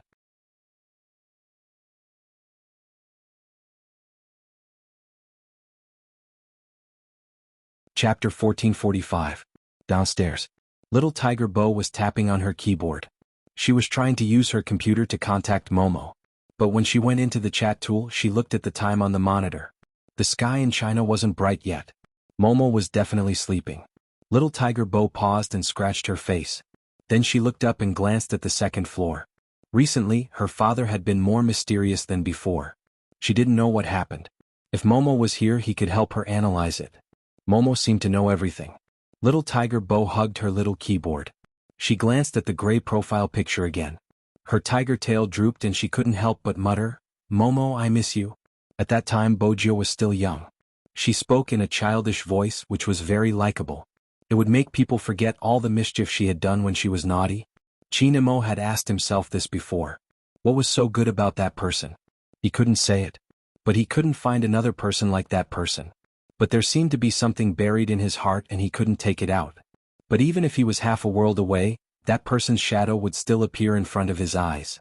In China there were many gatherings and rules after the Chinese New Year. It was especially so for aristocratic families like the Yin family and the Qin family. Hence, when the Chinese New Year arrived, Qin Imo had to go to many places. He would visit every old general in the courtyard. In the north, this was called New Year greeting. The Qin family had always been conservative. They always valued Chinese etiquette. But this year, when Qin Imo was greeting them, he was obviously distracted. When he saw the children there, he would pause for a moment. There were always fights in the courtyard. It was the kind of fight between boys. In the past, when they saw Qin Imo, they would automatically restrain themselves. After all the children in the courtyard knew that Qin Imo might look like a gentle little prince, but when he fought, it was really painful. But today, when they saw them gathering here, he acted as though he didn't see it. What was going on? The children couldn't understand. A little girl called Brother Imo came over. Qin Imo didn't turn back. This was really not in line with his usual etiquette. Just when all the children noticed that Qin Imo was different, Qin Mo's eyes lit up. When Qin Imo saw these people, he kept wondering what the little tiger was doing. Did she not eat properly again? It should be impossible. When he left, he had told her to go to his room to get snacks if she was hungry. It was just that the phone at home rarely rang. Because of this, he specifically told Aunt Zhang that if there was a call, she had to tell him no matter what. There was no movement on the internet either. Although he did not want to admit it. But there was a thought that was getting stronger and stronger. Worried about the time he was away. A certain someone had forgotten about him while playing. After all, she loved to play. Little Tiger Bo really wanted to play with someone for a while. But this wasn't the reason why she agreed to go out with Little William. Instead, Little William said that this time, the crew was going to a place where they could ask for an amulet. There were many different kinds of churches that could be found in foreign countries. Hence, when she heard that they were going to pray to Buddha, Little Tiger Bo agreed without hesitation. On this day, Qin Imo boarded the plane early without Grandpa An's company. If they continued to wait, they would only be able to leave after 10 days. Qin Imo couldn't wait that long. It wasn't because of anything else. He just felt that it was time to go back. Jianghu City International Airport. When the ticketing officer saw such a young child at the security check, he confirmed again. "Are you boarding the plane alone?" "MMH." Qin Imo replied faintly. He was still holding his little panda suitcase. After all, such a small suitcase didn't need to be checked in. Probably because of Qin Mo's aura, the ticketing officer retracted his expression. In reality, Grandpa An had personally sent Qin Imo to the airport. When they alighted, Grandpa An was still saying, "Why are you going back so early? Do you miss Jiao?" Qin Mo's little face didn't show any expression. "But it's time to go back." "Oh." Grandpa An studied his grandson's expression and smiled even more happily. "I miss Jiao. When you reach there, remember to give me a call. I heard from the nanny that you are quite obsessed with the phone recently." Qin Imo knew that his grandfather was treating him as a joke. He didn't say much. When he was on the plane, he was still thinking that a certain little tiger would probably like the things he brought over this time. They were all delicious Chinese New Year goods. Preserved beef, ham and some snacks. When the old generals in the courtyard heard that little Qin Imo wanted these things, they were all surprised. Little Qin Imo was usually a little ice cube. He wasn't picky when it came to his upbringing and manners. However, compared to their grandchildren, he matured too early and didn't eat these things at all. This time they didn't know what was going on. He even got someone to bring 3 big bags of fried dough twists from Jianghu. Not to mention the local snack of Jianghu City, donkey rolling. He bought at least 5 boxes. It was indeed a festive atmosphere. But who was he going to feed these things? No one knew. After all, Qin Imo had already boarded the plane. On the other side of the ocean. Little William was happy. He had long heard that the little demon from the east wouldn't be back for a while. This way he wouldn't feel pressured when interacting with Jiao. He wasn't afraid of the little demon. Yes, he wasn't afraid at all. "What are you doing?" Bo Jiao couldn't understand why William was walking around. Little William coughed lightly. "Nothing." So he really wasn't around. "That's good. I felt that you heaved a sigh of relief just now," Bo Jiao said in a tiger's voice when she faced Little William. "Little William, no, I didn't. Let's not talk about this. Jiao, we have to leave quickly." "Okay." Little Tiger Bo wasn't wearing her tiger pajamas. Instead, she was wearing a taekwondo uniform. The black belt was very eye-catching. This was also the reason why Little William didn't dare to touch Bo Jiao. However, he was also very puzzled. Why didn't Jiao show her skills in front of the little demon? When he thought about this, little William couldn't hold it in anymore. He asked what was on his mind. Bojio sized him up from head to toe before saying, "Momo isn't like you. Momo is good-looking and gentle. He gets shy easily. If I use force I will scare him." "Little William, when you beat me up until my face is swollen, you never considered that you would scare me. Also look at my eyes. They are blue. Don't you Asians like eyes that are like the sea?" As expected, his daddy was lying to him. Gio was completely different from those actors who came overseas to develop their careers. This wasn't the first time little William's heart felt stifled. Fortunately, this child's self-healing ability was good. In less than 10 minutes he started to call Gio his brother again. Every time Bojio came to this kind of production, she would help little William settle some trouble. Little William didn't like people trying to get close to him because of his father. But because of his personality he couldn't say anything. Usually, Gio would stand there and look at those people. She would ask them if they wanted to go and play. Then she would solve the problem perfectly. It was the same this time. The difference was that little William was still playing around. Although he was very interested in the Eastern faith, he was also in awe of it. But he didn't seem to have any requests. On the other hand, Bojio ran here and there. She didn't seem to care about the sweat on her face. She was really like a little tiger. She knelt on the horsetail whisk mat seriously. Her small hands were clasped together. Her round eyes didn't blink. It was rare for such a young child to be able to do this. Unless she was a little monk in a temple. She was probably too young. An old monk wearing a robe walked over and chanted, "Amit Ba." He had seen countless people but he had rarely seen such a fate. Her murderous aura filled the sky but she had a Buddhist fate. What kind of fate was this? Bojio probably heard this voice. She tilted her head and blinked her eyes at him like a little tiger. "Master." The old monk was stunned when he saw her. His gaze landed on the tear mole at the corner of her eye. He couldn't help but stretch out his hand wanting to touch the child's head. Little Tiger Bo was still kneeling there. Her small face was very serious. "Master, I want to ask for 2 protective amulets." The old monk asked. "For yourself?" "Little almsgiver, if you ask for too many protective amulets they won't work." Little Tiger Bo shook her head. "I don't want it for myself. One is for my parents and the other is for Momo. I hope that they can be safe. Master, I only have this one wish." "Isn't it working?" The old monk looked into her eyes. After a long time he said, "You can make other wishes. You don't have to ask for your parents. Blessings can be given to others. Why not yourself? It's my good fortune that Momo is safe and sound." Little Tiger Bo's eyes were very big. They gave people a furry feeling. Even though it was a life of misfortune. "It's my fortune that Momo is safe and sound." The old monk was shocked. "In that case I will give 2 protective amulets to little almsgiver. If little almsgiver regrets it, you don't have to give one of the protective amulets." When little Tiger Bo received the 2 protective amulets, her eyes lit up. "I won't regret it. Thank you, master." After she finished speaking, she even bowed to him. The old monk stood there and chanted, "Amit Ba" again. He only retracted his gaze when the small voice could no longer be heard. Should he say that children were all sincere? That was why he said such words. However, how much did a person value another person in order to treat that person's safety as his own blessing? The old monk looked up at the Buddha statue in the middle. A novice monk came over to invite him to the front hall. He said that all the believers were here. The old monk waved his hand. "Today's grace has been given out. Ask the benefactors to come next month." "Given out?" The novice monk scratched the back of his head. When did he give it out? Didn't his master just come out? Moreover, he could give 3 people a month. This was what his master had promised. Why did he push it to next month the moment he came out?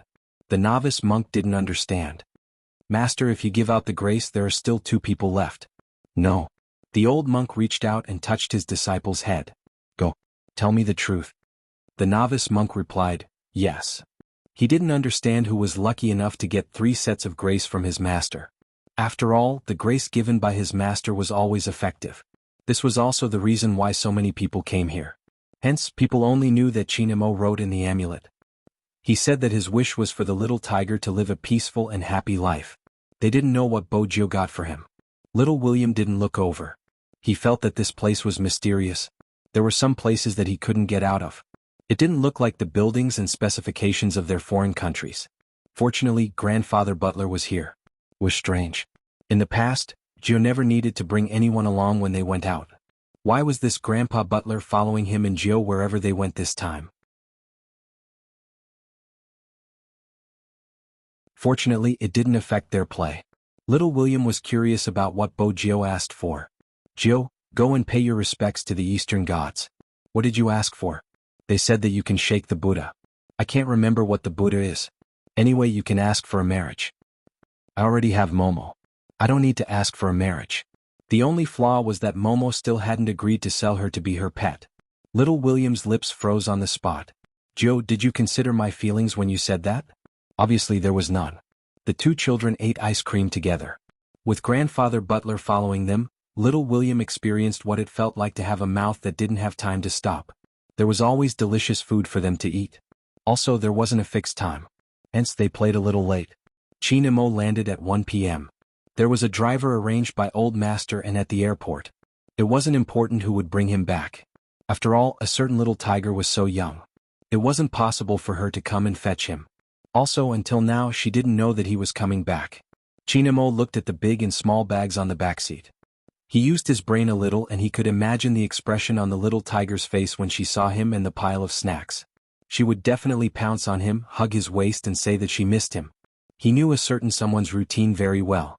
With that in mind, Chinamo tilted his head, the corners of his lips curving upwards. The driver looked at the rearview mirror in confusion. Young master, why are you smiling? Is there something interesting happening outside? There wasn't any. They were on a long bridge and there were cars everywhere. Then why was young master smiling? Of course, Chinamo wouldn't say that he couldn't help but smile when he thought of a certain little tiger. He just tilted his head and said faintly, nothing. But as he got closer, he couldn't help but smile. It was faint and faint. He was about to see a certain little tiger. At this time, she should still be doing her mission.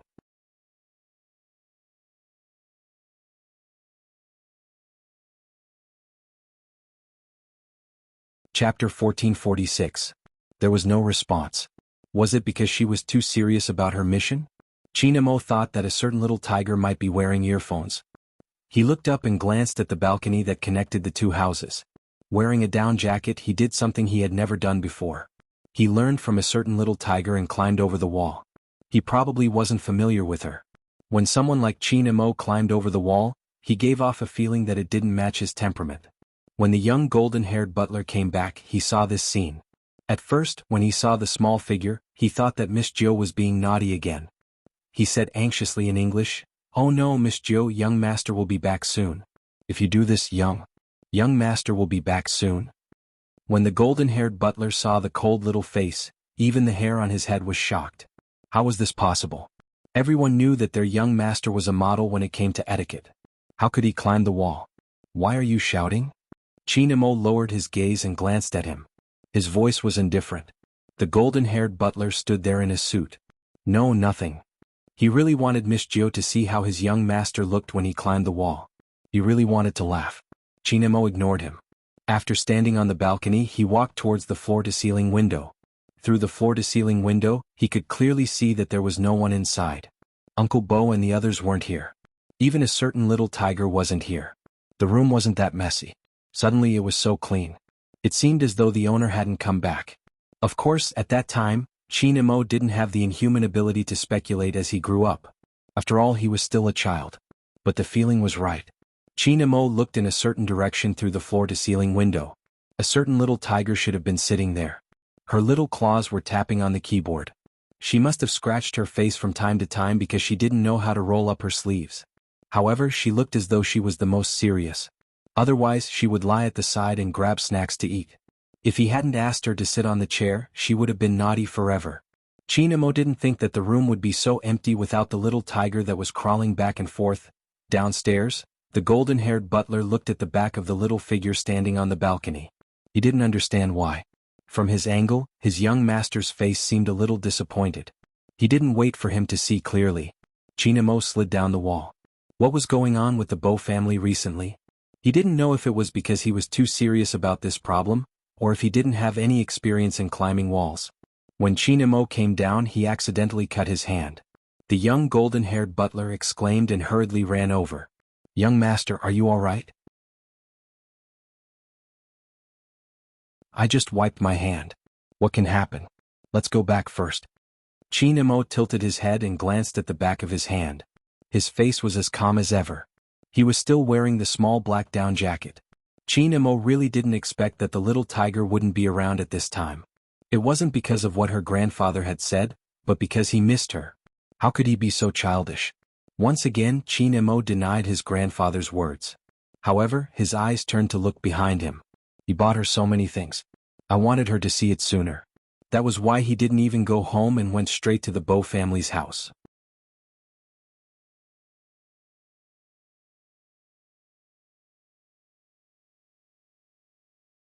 Chapter 1447.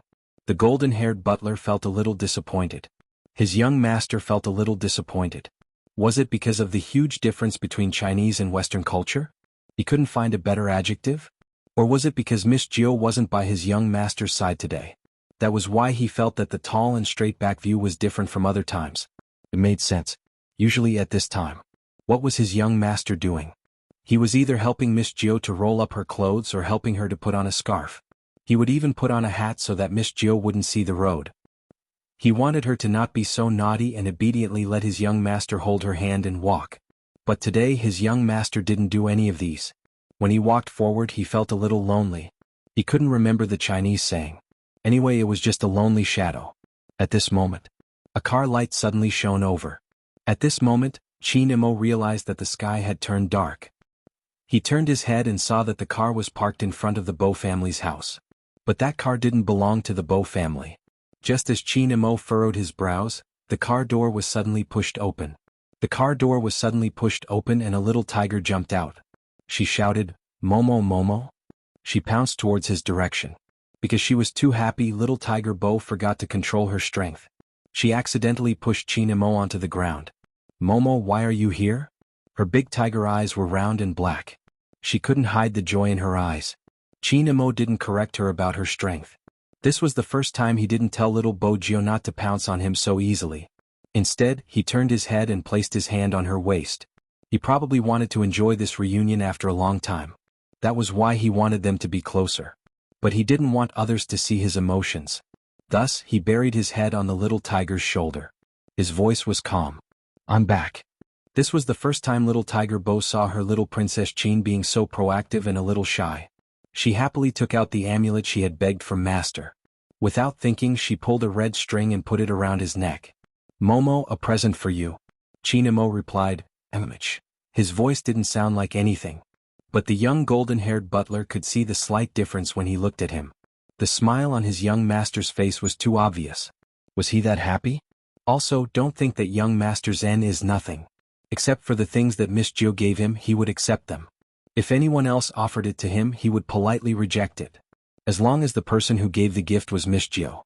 Whether it was a small stone, a wild mushroom, or that huge piggy bank. This kind of inconspicuous thing was placed in the most conspicuous place in the room by the young master. It was impossible for others to touch it. On the other hand, the young master loved it when people asked him questions like, "Where did you buy this tiger piggy bank? It's rare to see such a big one." The young master would always reply lightly, "A certain little tiger gave it to me."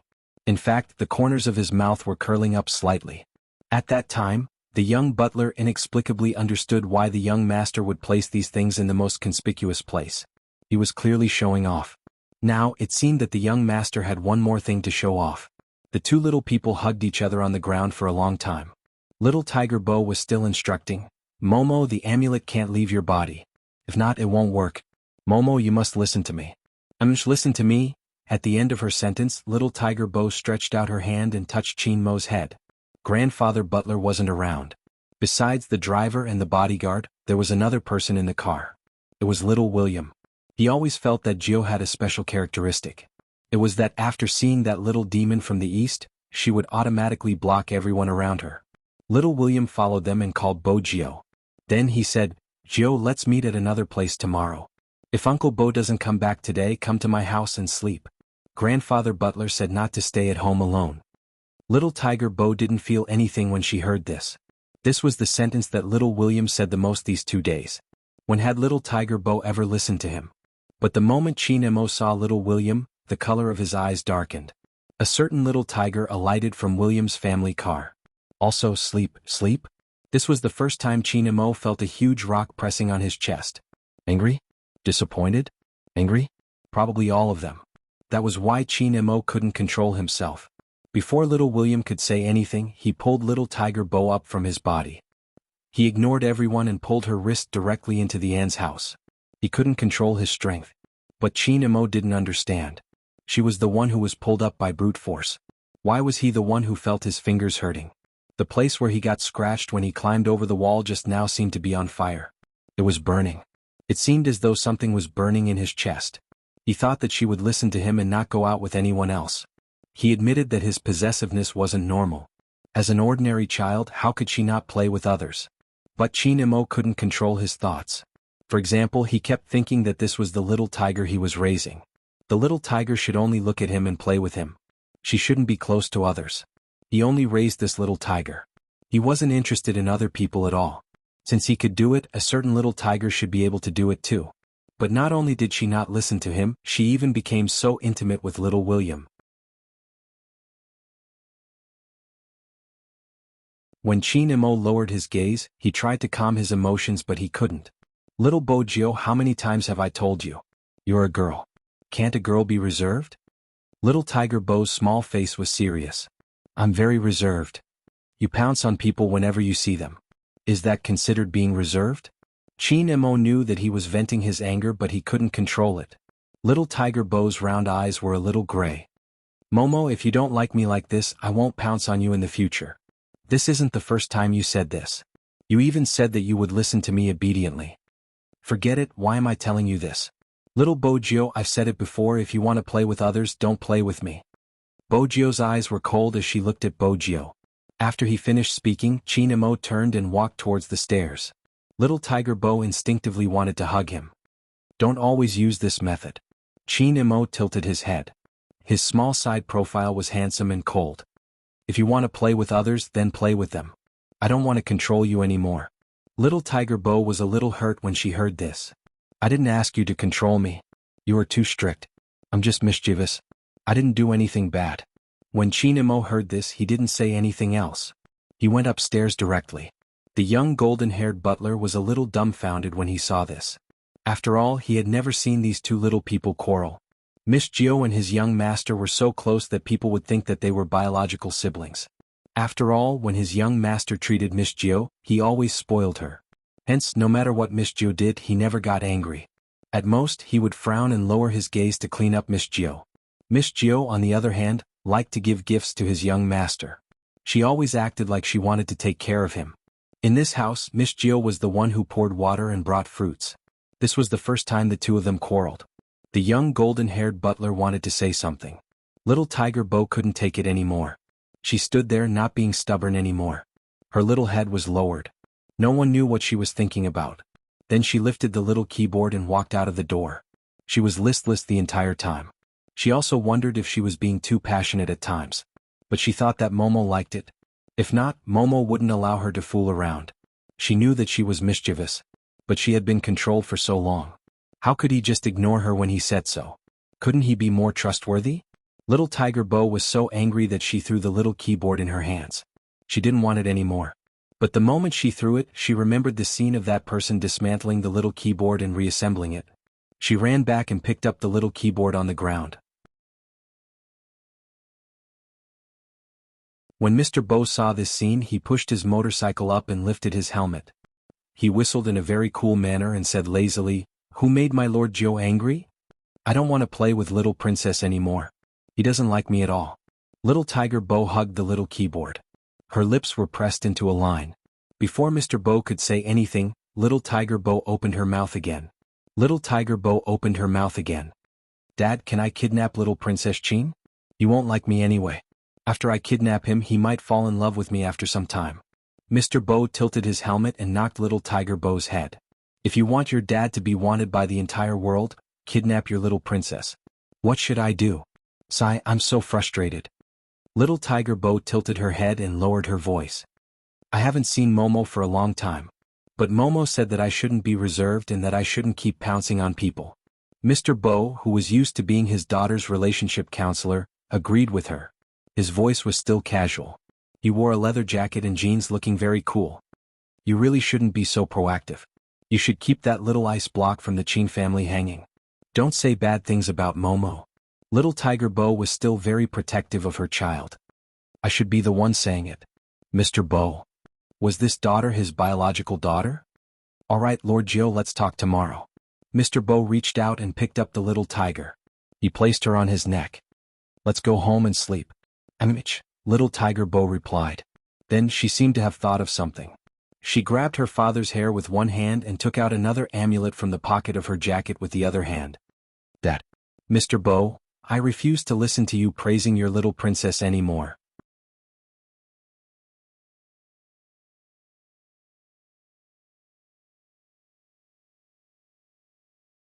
Chapter 1448. Little Tiger Bo widened her eyes. She had a serious expression on her face. I praise my little princess because he is too good. For example, he knows things that Dad doesn't know. Mom says that he has a scholarly aura. He isn't like Dad, who can't pretend no matter how hard he tries. Not only does he feed me, but he also tells me stories before I sleep and teaches me how to write.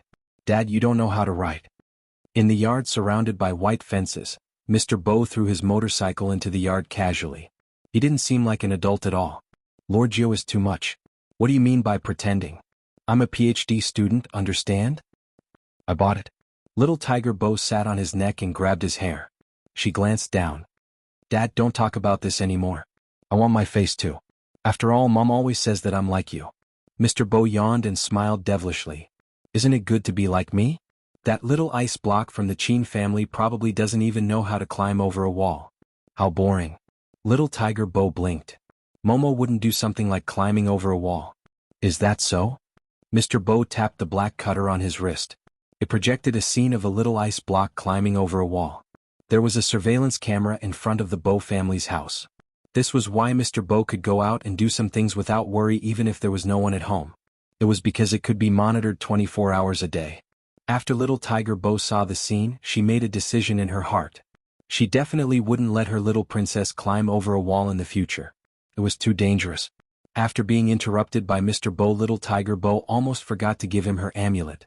Fortunately, after she changed into her pajamas, she remembered it and ran to the room next door. Mr. Bo was lying on the sofa.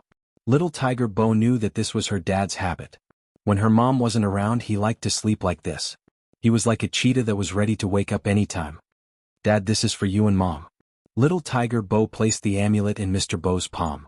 Mr. Bo raised his eyebrows and wore it. He wasn't superstitious, but the Bo family did have this origin. There was one thing that was true. Jiao was too suitable to take over his job. Even if this path was difficult. But that seemed to be the case. Some people were destined to bear the responsibility the moment they were born. Mr. Bo leaned on the sofa. If Jiao was a sweet princess who didn't know anything, perhaps he would use all his strength to make her continue to not know anything. However, their Lord Jiao had always been interested in small keyboards and was very smart. Most of all, she loved it. Mr. Bo stood up. His gaze was deep. Because of this figure, Qin Imo gave up on the idea of asking the butler to call little Tiger Bo back. The Bo family had an adult. It seemed that he had no reason to worry about a certain someone. Qin Imo tilted his head and glanced at his hand. He thought she would be the first to notice his injury. But he didn't. Looking at the snacks they brought back from China, Qin Mo's eyes deepened. He reached out to turn off the lights in the bedroom. He didn't want to treat his wounds and he didn't even want to sleep. It was probably because he was still jet-lagged. Through the moonlight, Qin Imo looked like a little prince lying on the bed. There didn't seem to be anything out of the ordinary. In fact, he had already opened his eyes when he reached out his hand to touch a certain small heater. Why did I come back so early? As soon as this thought appeared, it never stopped. Some things we wanted to go this way. But the world was always unpredictable. There were too many things that were out of his expectations. This was the first time the young Qin Imo knew what insomnia was. But due to his upbringing and etiquette, he wouldn't toss and turn over. He just looked at the seat beside him. A certain little tiger's liking was probably different from his liking. His liking was to monopolize a person. But she wasn't. If that was the case, everything was meaningless. Based on his personality, he should have done this. But when he wanted to raise a little tiger too much, it didn't matter whether it was his personality or not. Since she was still young and didn't understand the difference, then he would teach her slowly. After thinking through this matter, Qin Mo decided to give a certain little tiger the cold shoulder tomorrow. She was always disobedient. Of course, if a certain little tiger took the initiative to come and reconcile with him tomorrow, he couldn't be too cold and he couldn't vent his anger on her. Even if he really lost his rationality after hearing what William said. But as long as a certain little tiger took the initiative to come and reconcile with him, it didn't matter. The night gradually darkened. At that time, no one would have thought of it. Some things weren't done in time. In the future they might regret it. Unknowingly, fog started to appear outside. The suitcase that Mr. Bo carried over suddenly rang. This made him, who hadn't slept soundly, open his eyes suddenly. There was a tracking setting inside. Once it locked onto the target, it would make a sound. Without any delay, he unlocked the small suitcase. When he opened it, there was a screen. There was something that looked like a keyboard below. His slender and fair fingers just tapped on it twice. The ordinary screen was changed. It was changed to the most accurate lock-on route map. He used the buttons on the keyboard to enlarge the map. His face, which had always been handsome and devilish, suddenly paled to the extreme. Mr. Bo, who had always been confident in everything, no longer had that sloppy and lazy attitude. He didn't even wear his jacket. He lifted the suitcase and rushed out of the door. Hearing the sound, little Tiger Bo walked out in a daze. She rubbed her eyes and asked, "Dad, where are you going?" It wasn't that her dad had never gone out at night before. It was just that he had never gone out in such a hurry. Even his back view exuded an indescribable feeling. Hearing little Tiger Bo's voice, the slender figure paused for a moment. Then he turned around and emptied one hand to caress Bo Jio's head. "I'm going to fetch Madame Bo, Mom?"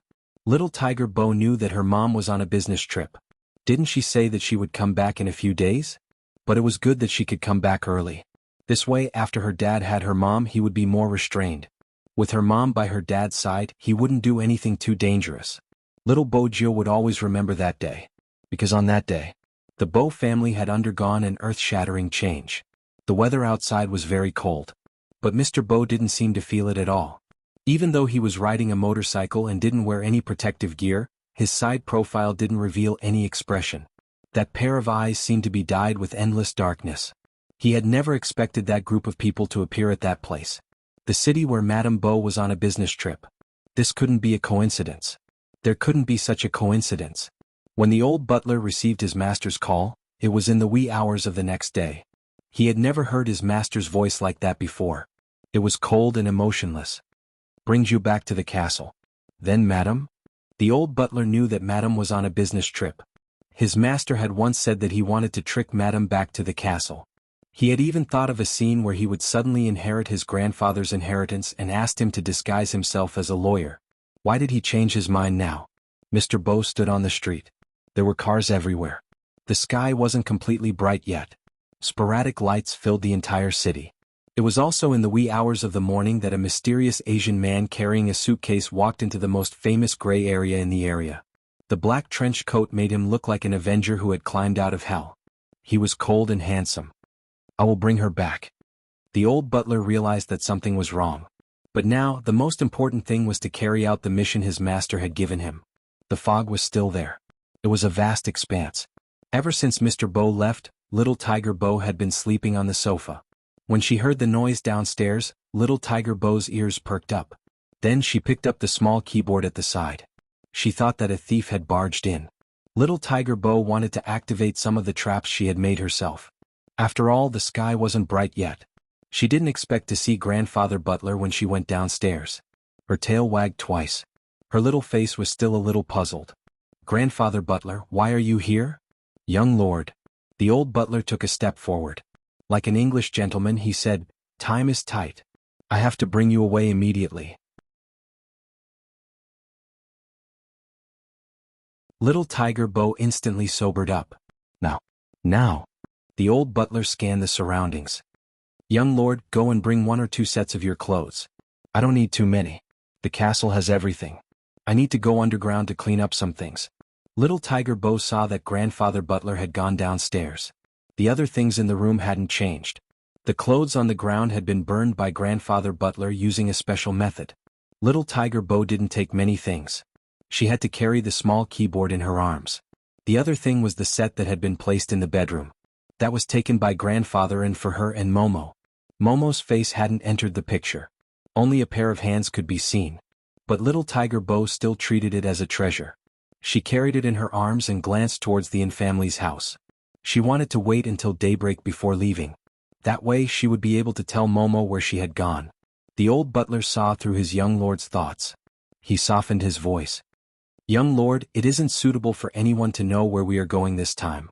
After we settle down, master will help you contact the Yin family." Little Tiger Bo wagged her tail. She thought for a moment and raised her head. "Grandfather Butler, do you have a pen and paper?" The old butler would inevitably be soft-hearted towards his young lord. He knew what she wanted to do and didn't stop her. He watched as his young lord laid there and wrote inexpertly. The letter was written in both Chinese and English. The writing wasn't very good. Those who didn't know her wouldn't understand what she was trying to express. After all, little Tiger Bo didn't know how to write Chinese. She used drawing to replace it. The old butler only saw one sentence. "I won't be mischievous in the future. Momo, don't be angry. I have to work hard to earn money now. In the future, I will be able to buy you." The letter that was written was placed into the mailbox along with a thumb drive. In the foggy morning, a little tiger stood in front of the mailbox. Her ears drooped and she glanced towards the direction of the room. "Grandfather Butler, do you think my little princess will reply to my letter?" "Definitely."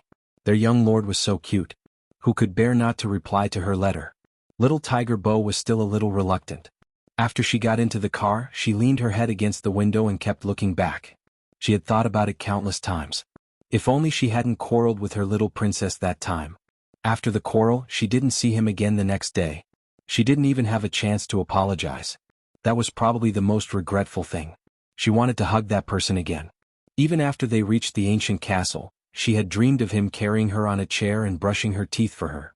He was afraid that she would have a toothache, so he controlled the amount of sweets she ate. When she lost her teeth, he would snap his fingers at the toothless little tiger when he smiled. He didn't think that she was ugly either. He even gave her something to grind her teeth with. All of this seemed to vanish into thin air after daybreak. Because it was also 9 o'clock in the morning that day. Little Tiger Bo saw Mr. Bo, who had returned to the ancient castle. However, there was only her father. She didn't see her mother.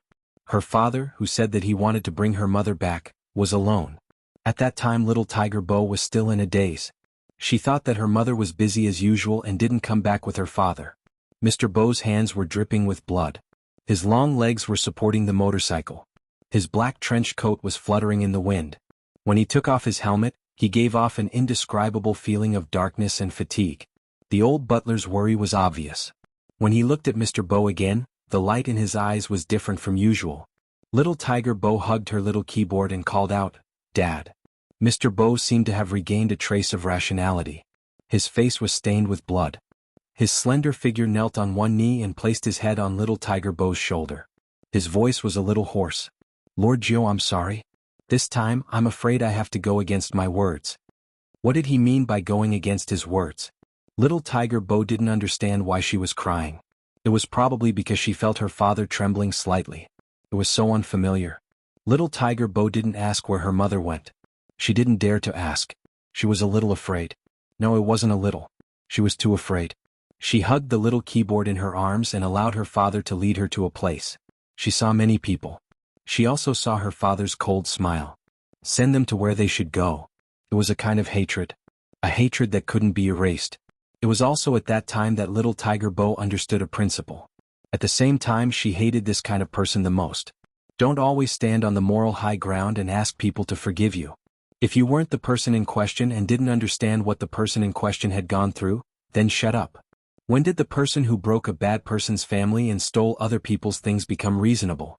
She would never forgive the person who took her things. Some people harmed others to pretend to be pitiful or to criticize others. Did you think they would feel that they were in the wrong? No. They were just afraid that their image would be damaged. Or they would show a smug expression and talk about what they had done. The heavenly axiom should be a cycle of retribution. The heavenly axiom wouldn't carry out this retribution on her behalf.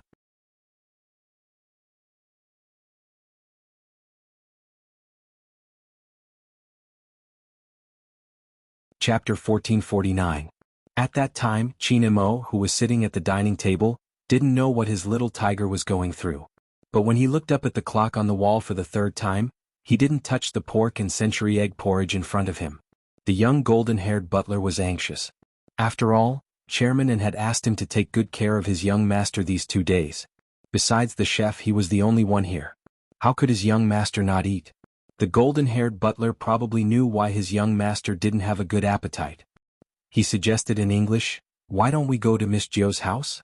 After all, Mr. Bo doesn't have the habit of cooking breakfast." Chinemo tilted his head and glanced at the golden-haired butler, his voice faint. "Do those things have anything to do with me?" The golden-haired butler choked and didn't know what to say. He thought this was the end of this matter. After a while, Chinemo stood up. On the other side, Chinemo stood up, seeming a little indifferent. "Bring the snacks I brought from China and today's century egg and lean meat congee over." The young butler wanted to say, "Didn't you say that those things had nothing to do with you? In the end you still asked me to send the food." Chinemo thought about it. No matter how naughty the little tiger was, he couldn't let her starve. That was how raising a child was. He sent the butler to send the food while he sat in the living room. He took a book but couldn't read it. When the butler came back, Chinemo looked up. What did she say? The young golden-haired butler exclaimed and placed the things in his hands in front of him. Chinemo's gaze landed on it. It was the things he had given him previously, untouched. His brows slowly furrowed. The butler watched as his young master's handsome face turned colder and colder. He hurriedly said, "It's not that Miss Jo didn't accept it, there's no one in the Bo family." "No one? So early?" Chinemo replied, "Got it." His gaze landed on those things again. Even the boxed pastries had a shelf life. He had specially found a chef to make the pastries, plus the time it took to fly over. Chinemo lowered his gaze. There were 2 more days. Forget it, he would send it over at night. Even so, on this day Chinemo didn't do anything. He looked like he was reading a book. An entire day had passed but he didn't even flip that page. Not to mention eating. The blonde butler looked at the unmoving steak on the table anxiously. However, there was still no one from the Yin clan. It was finally dusk. Only then did their young master seem to have a soul. He stood up from the sofa and wrapped those things up again. "Go and deliver it again." "Yes," the golden-haired butler answered readily. In less than 2 minutes he was back. Chinemo looked at the things in his hands, his eyes dimming. Still no one. "Mr. Bo came back a little late today. He must have taken Miss Jo out to play. I'll send him back at 10 p.m. The young butler was still too naive. Chinemo nodded and sat in front of the dining table. Just as he was about to pick up the napkin, he suddenly remembered something and put it down. He hadn't seen the little tiger for 24 hours. If she followed Uncle Bo, what would he bring her to eat? As long as it wasn't junk food, it was fine. After eating it the last time, her stomach had been bulging. He had to rub it for a long time before she stopped feeling uncomfortable and knew to sleep well. In that instant, Chinemo thought of many things. Maybe a little later.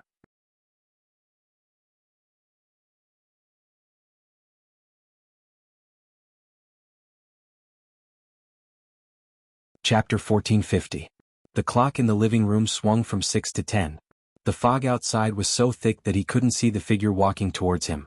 Night had already filled the sky. This was the 3rd time the young butler shook his head at Chinemo. "There's still no one." Chinemo didn't speak. But the butler could see that his young master's disappointment was too obvious this time. If Chinemo couldn't sleep yesterday, he couldn't sleep. But today the feeling was even deeper. At 2 in the morning he didn't tell anyone. He got up, put on his long black down jacket and walked in the direction of the Bo family's house.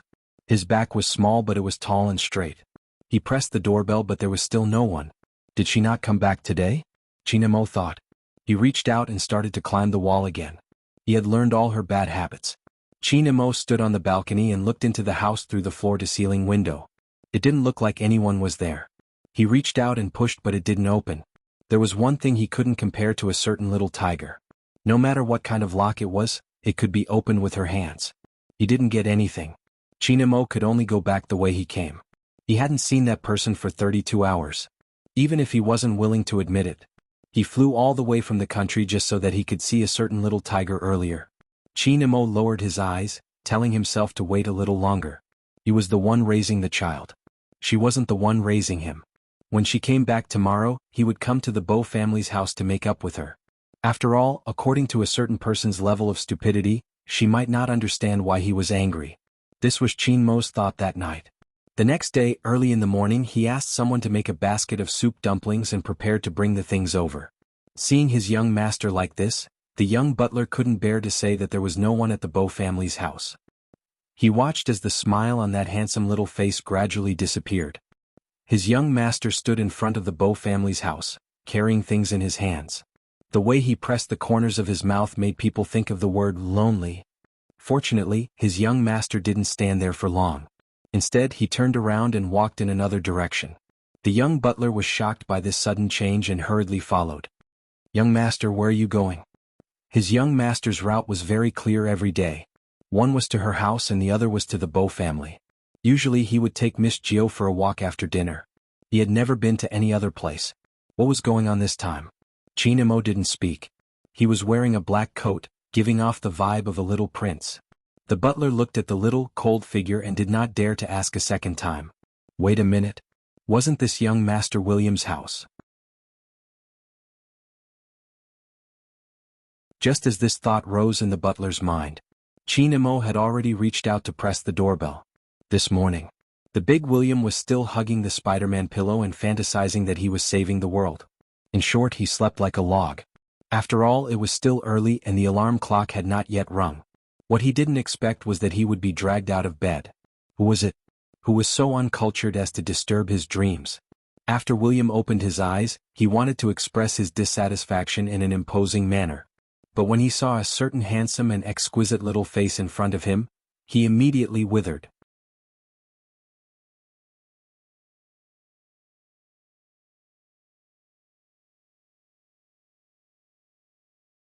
Chapter 1451. William swallowed and tried hard to maintain his dignity. Why did you come to my house? Qin Mo glanced at him and then threw him aside. Little William didn't understand why the other party wasn't speaking. His grandfather walked in and smiled at the two of them. William has never woken up early.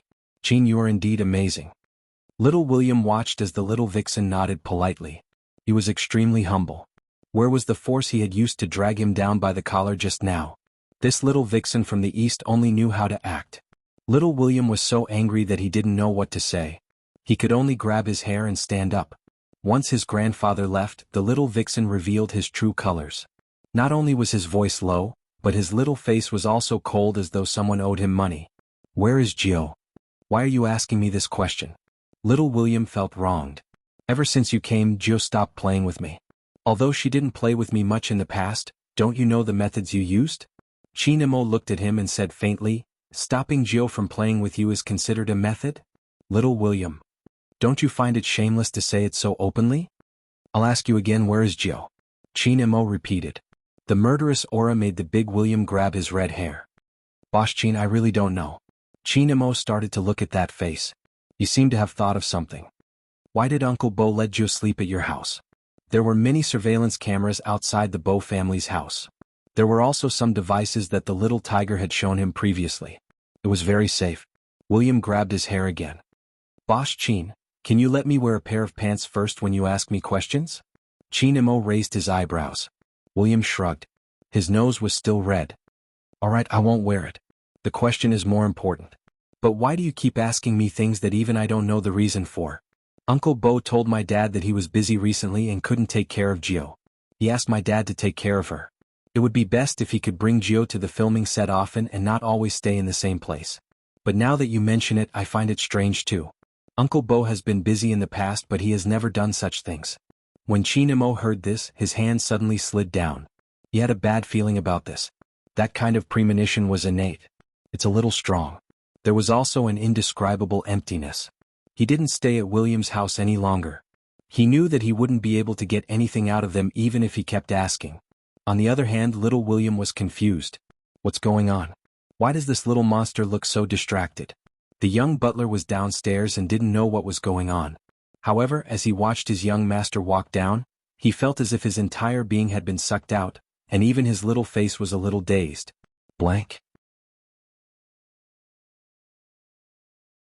He was not sure if he had used the wrong adjective. Two people returned to settle down. Qin Mo looked at the pile of New Year goods. He is waiting. Wait for that person to come back. He wasn't home yesterday. He would be able to stay at home tonight. There was no need to think so much. The Bo family was here. He's here too. Where else could the little tiger go other than here? He had to wait patiently. Otherwise, if the little tiger couldn't find him when she came back, she would definitely droop her pair of tiger ears and not speak. Chinamo told himself not to be too impatient and not to think too much. Everything would become better.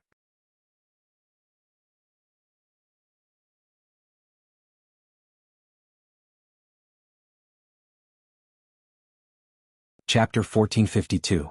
However, that night, the lights in the Bo house were still dark. Chinamo took a box of pastries that had expired and placed it aside.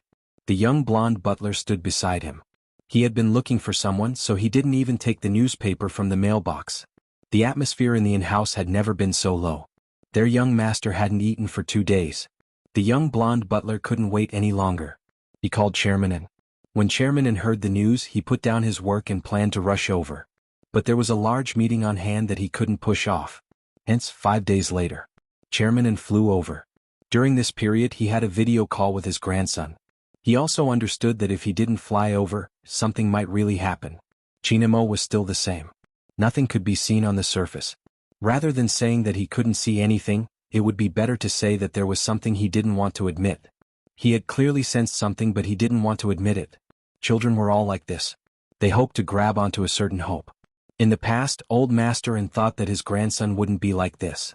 But when he saw his grandson in front of him, he realized. In front of the person he liked, he was no different from an ordinary child. 5 days passed. The New Year goods that Chinamo brought back for a certain little tiger couldn't be eaten anymore. He still remembered when he was about to return to China. The little tiger had curled herself into a ball and laid in his luggage. She had opened her eyes wide and asked him if he could check her back. Why didn't he fight for it back then? When Chinamo asked himself, his lips were a little pale. After Grandpa In saw his grandson, he asked the kitchen to prepare dinner before he sighed deeply. I will try to contact your Uncle Bo. His grandfather's return gave Chinamo some hope. He had been waiting for this day. When old Master In called, he couldn't get through. He could only spend money to investigate, but they didn't find anything. The only result was that, unbeknownst to him, the villa next to him had transferred the account to him. When he found out about this, old Master In roughly understood what was going on. The Bo family had left. Something big must have happened. Even old Master In, who had a friendship with Mr. Bo, didn't have the address of the castle. Hence, he couldn't find the Bo family. How to explain it to his grandson was a problem. Old Master In had never thought that this would be the end of the story. Ever since his grandson met Jiu, he had changed a lot. Perhaps he had changed too much. So much so that when he picked up the game controller to play games instead of reading, he was stunned. Old Master In froze for a moment.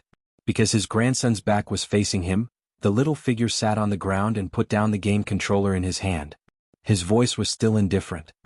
Grandfather, I was wrong.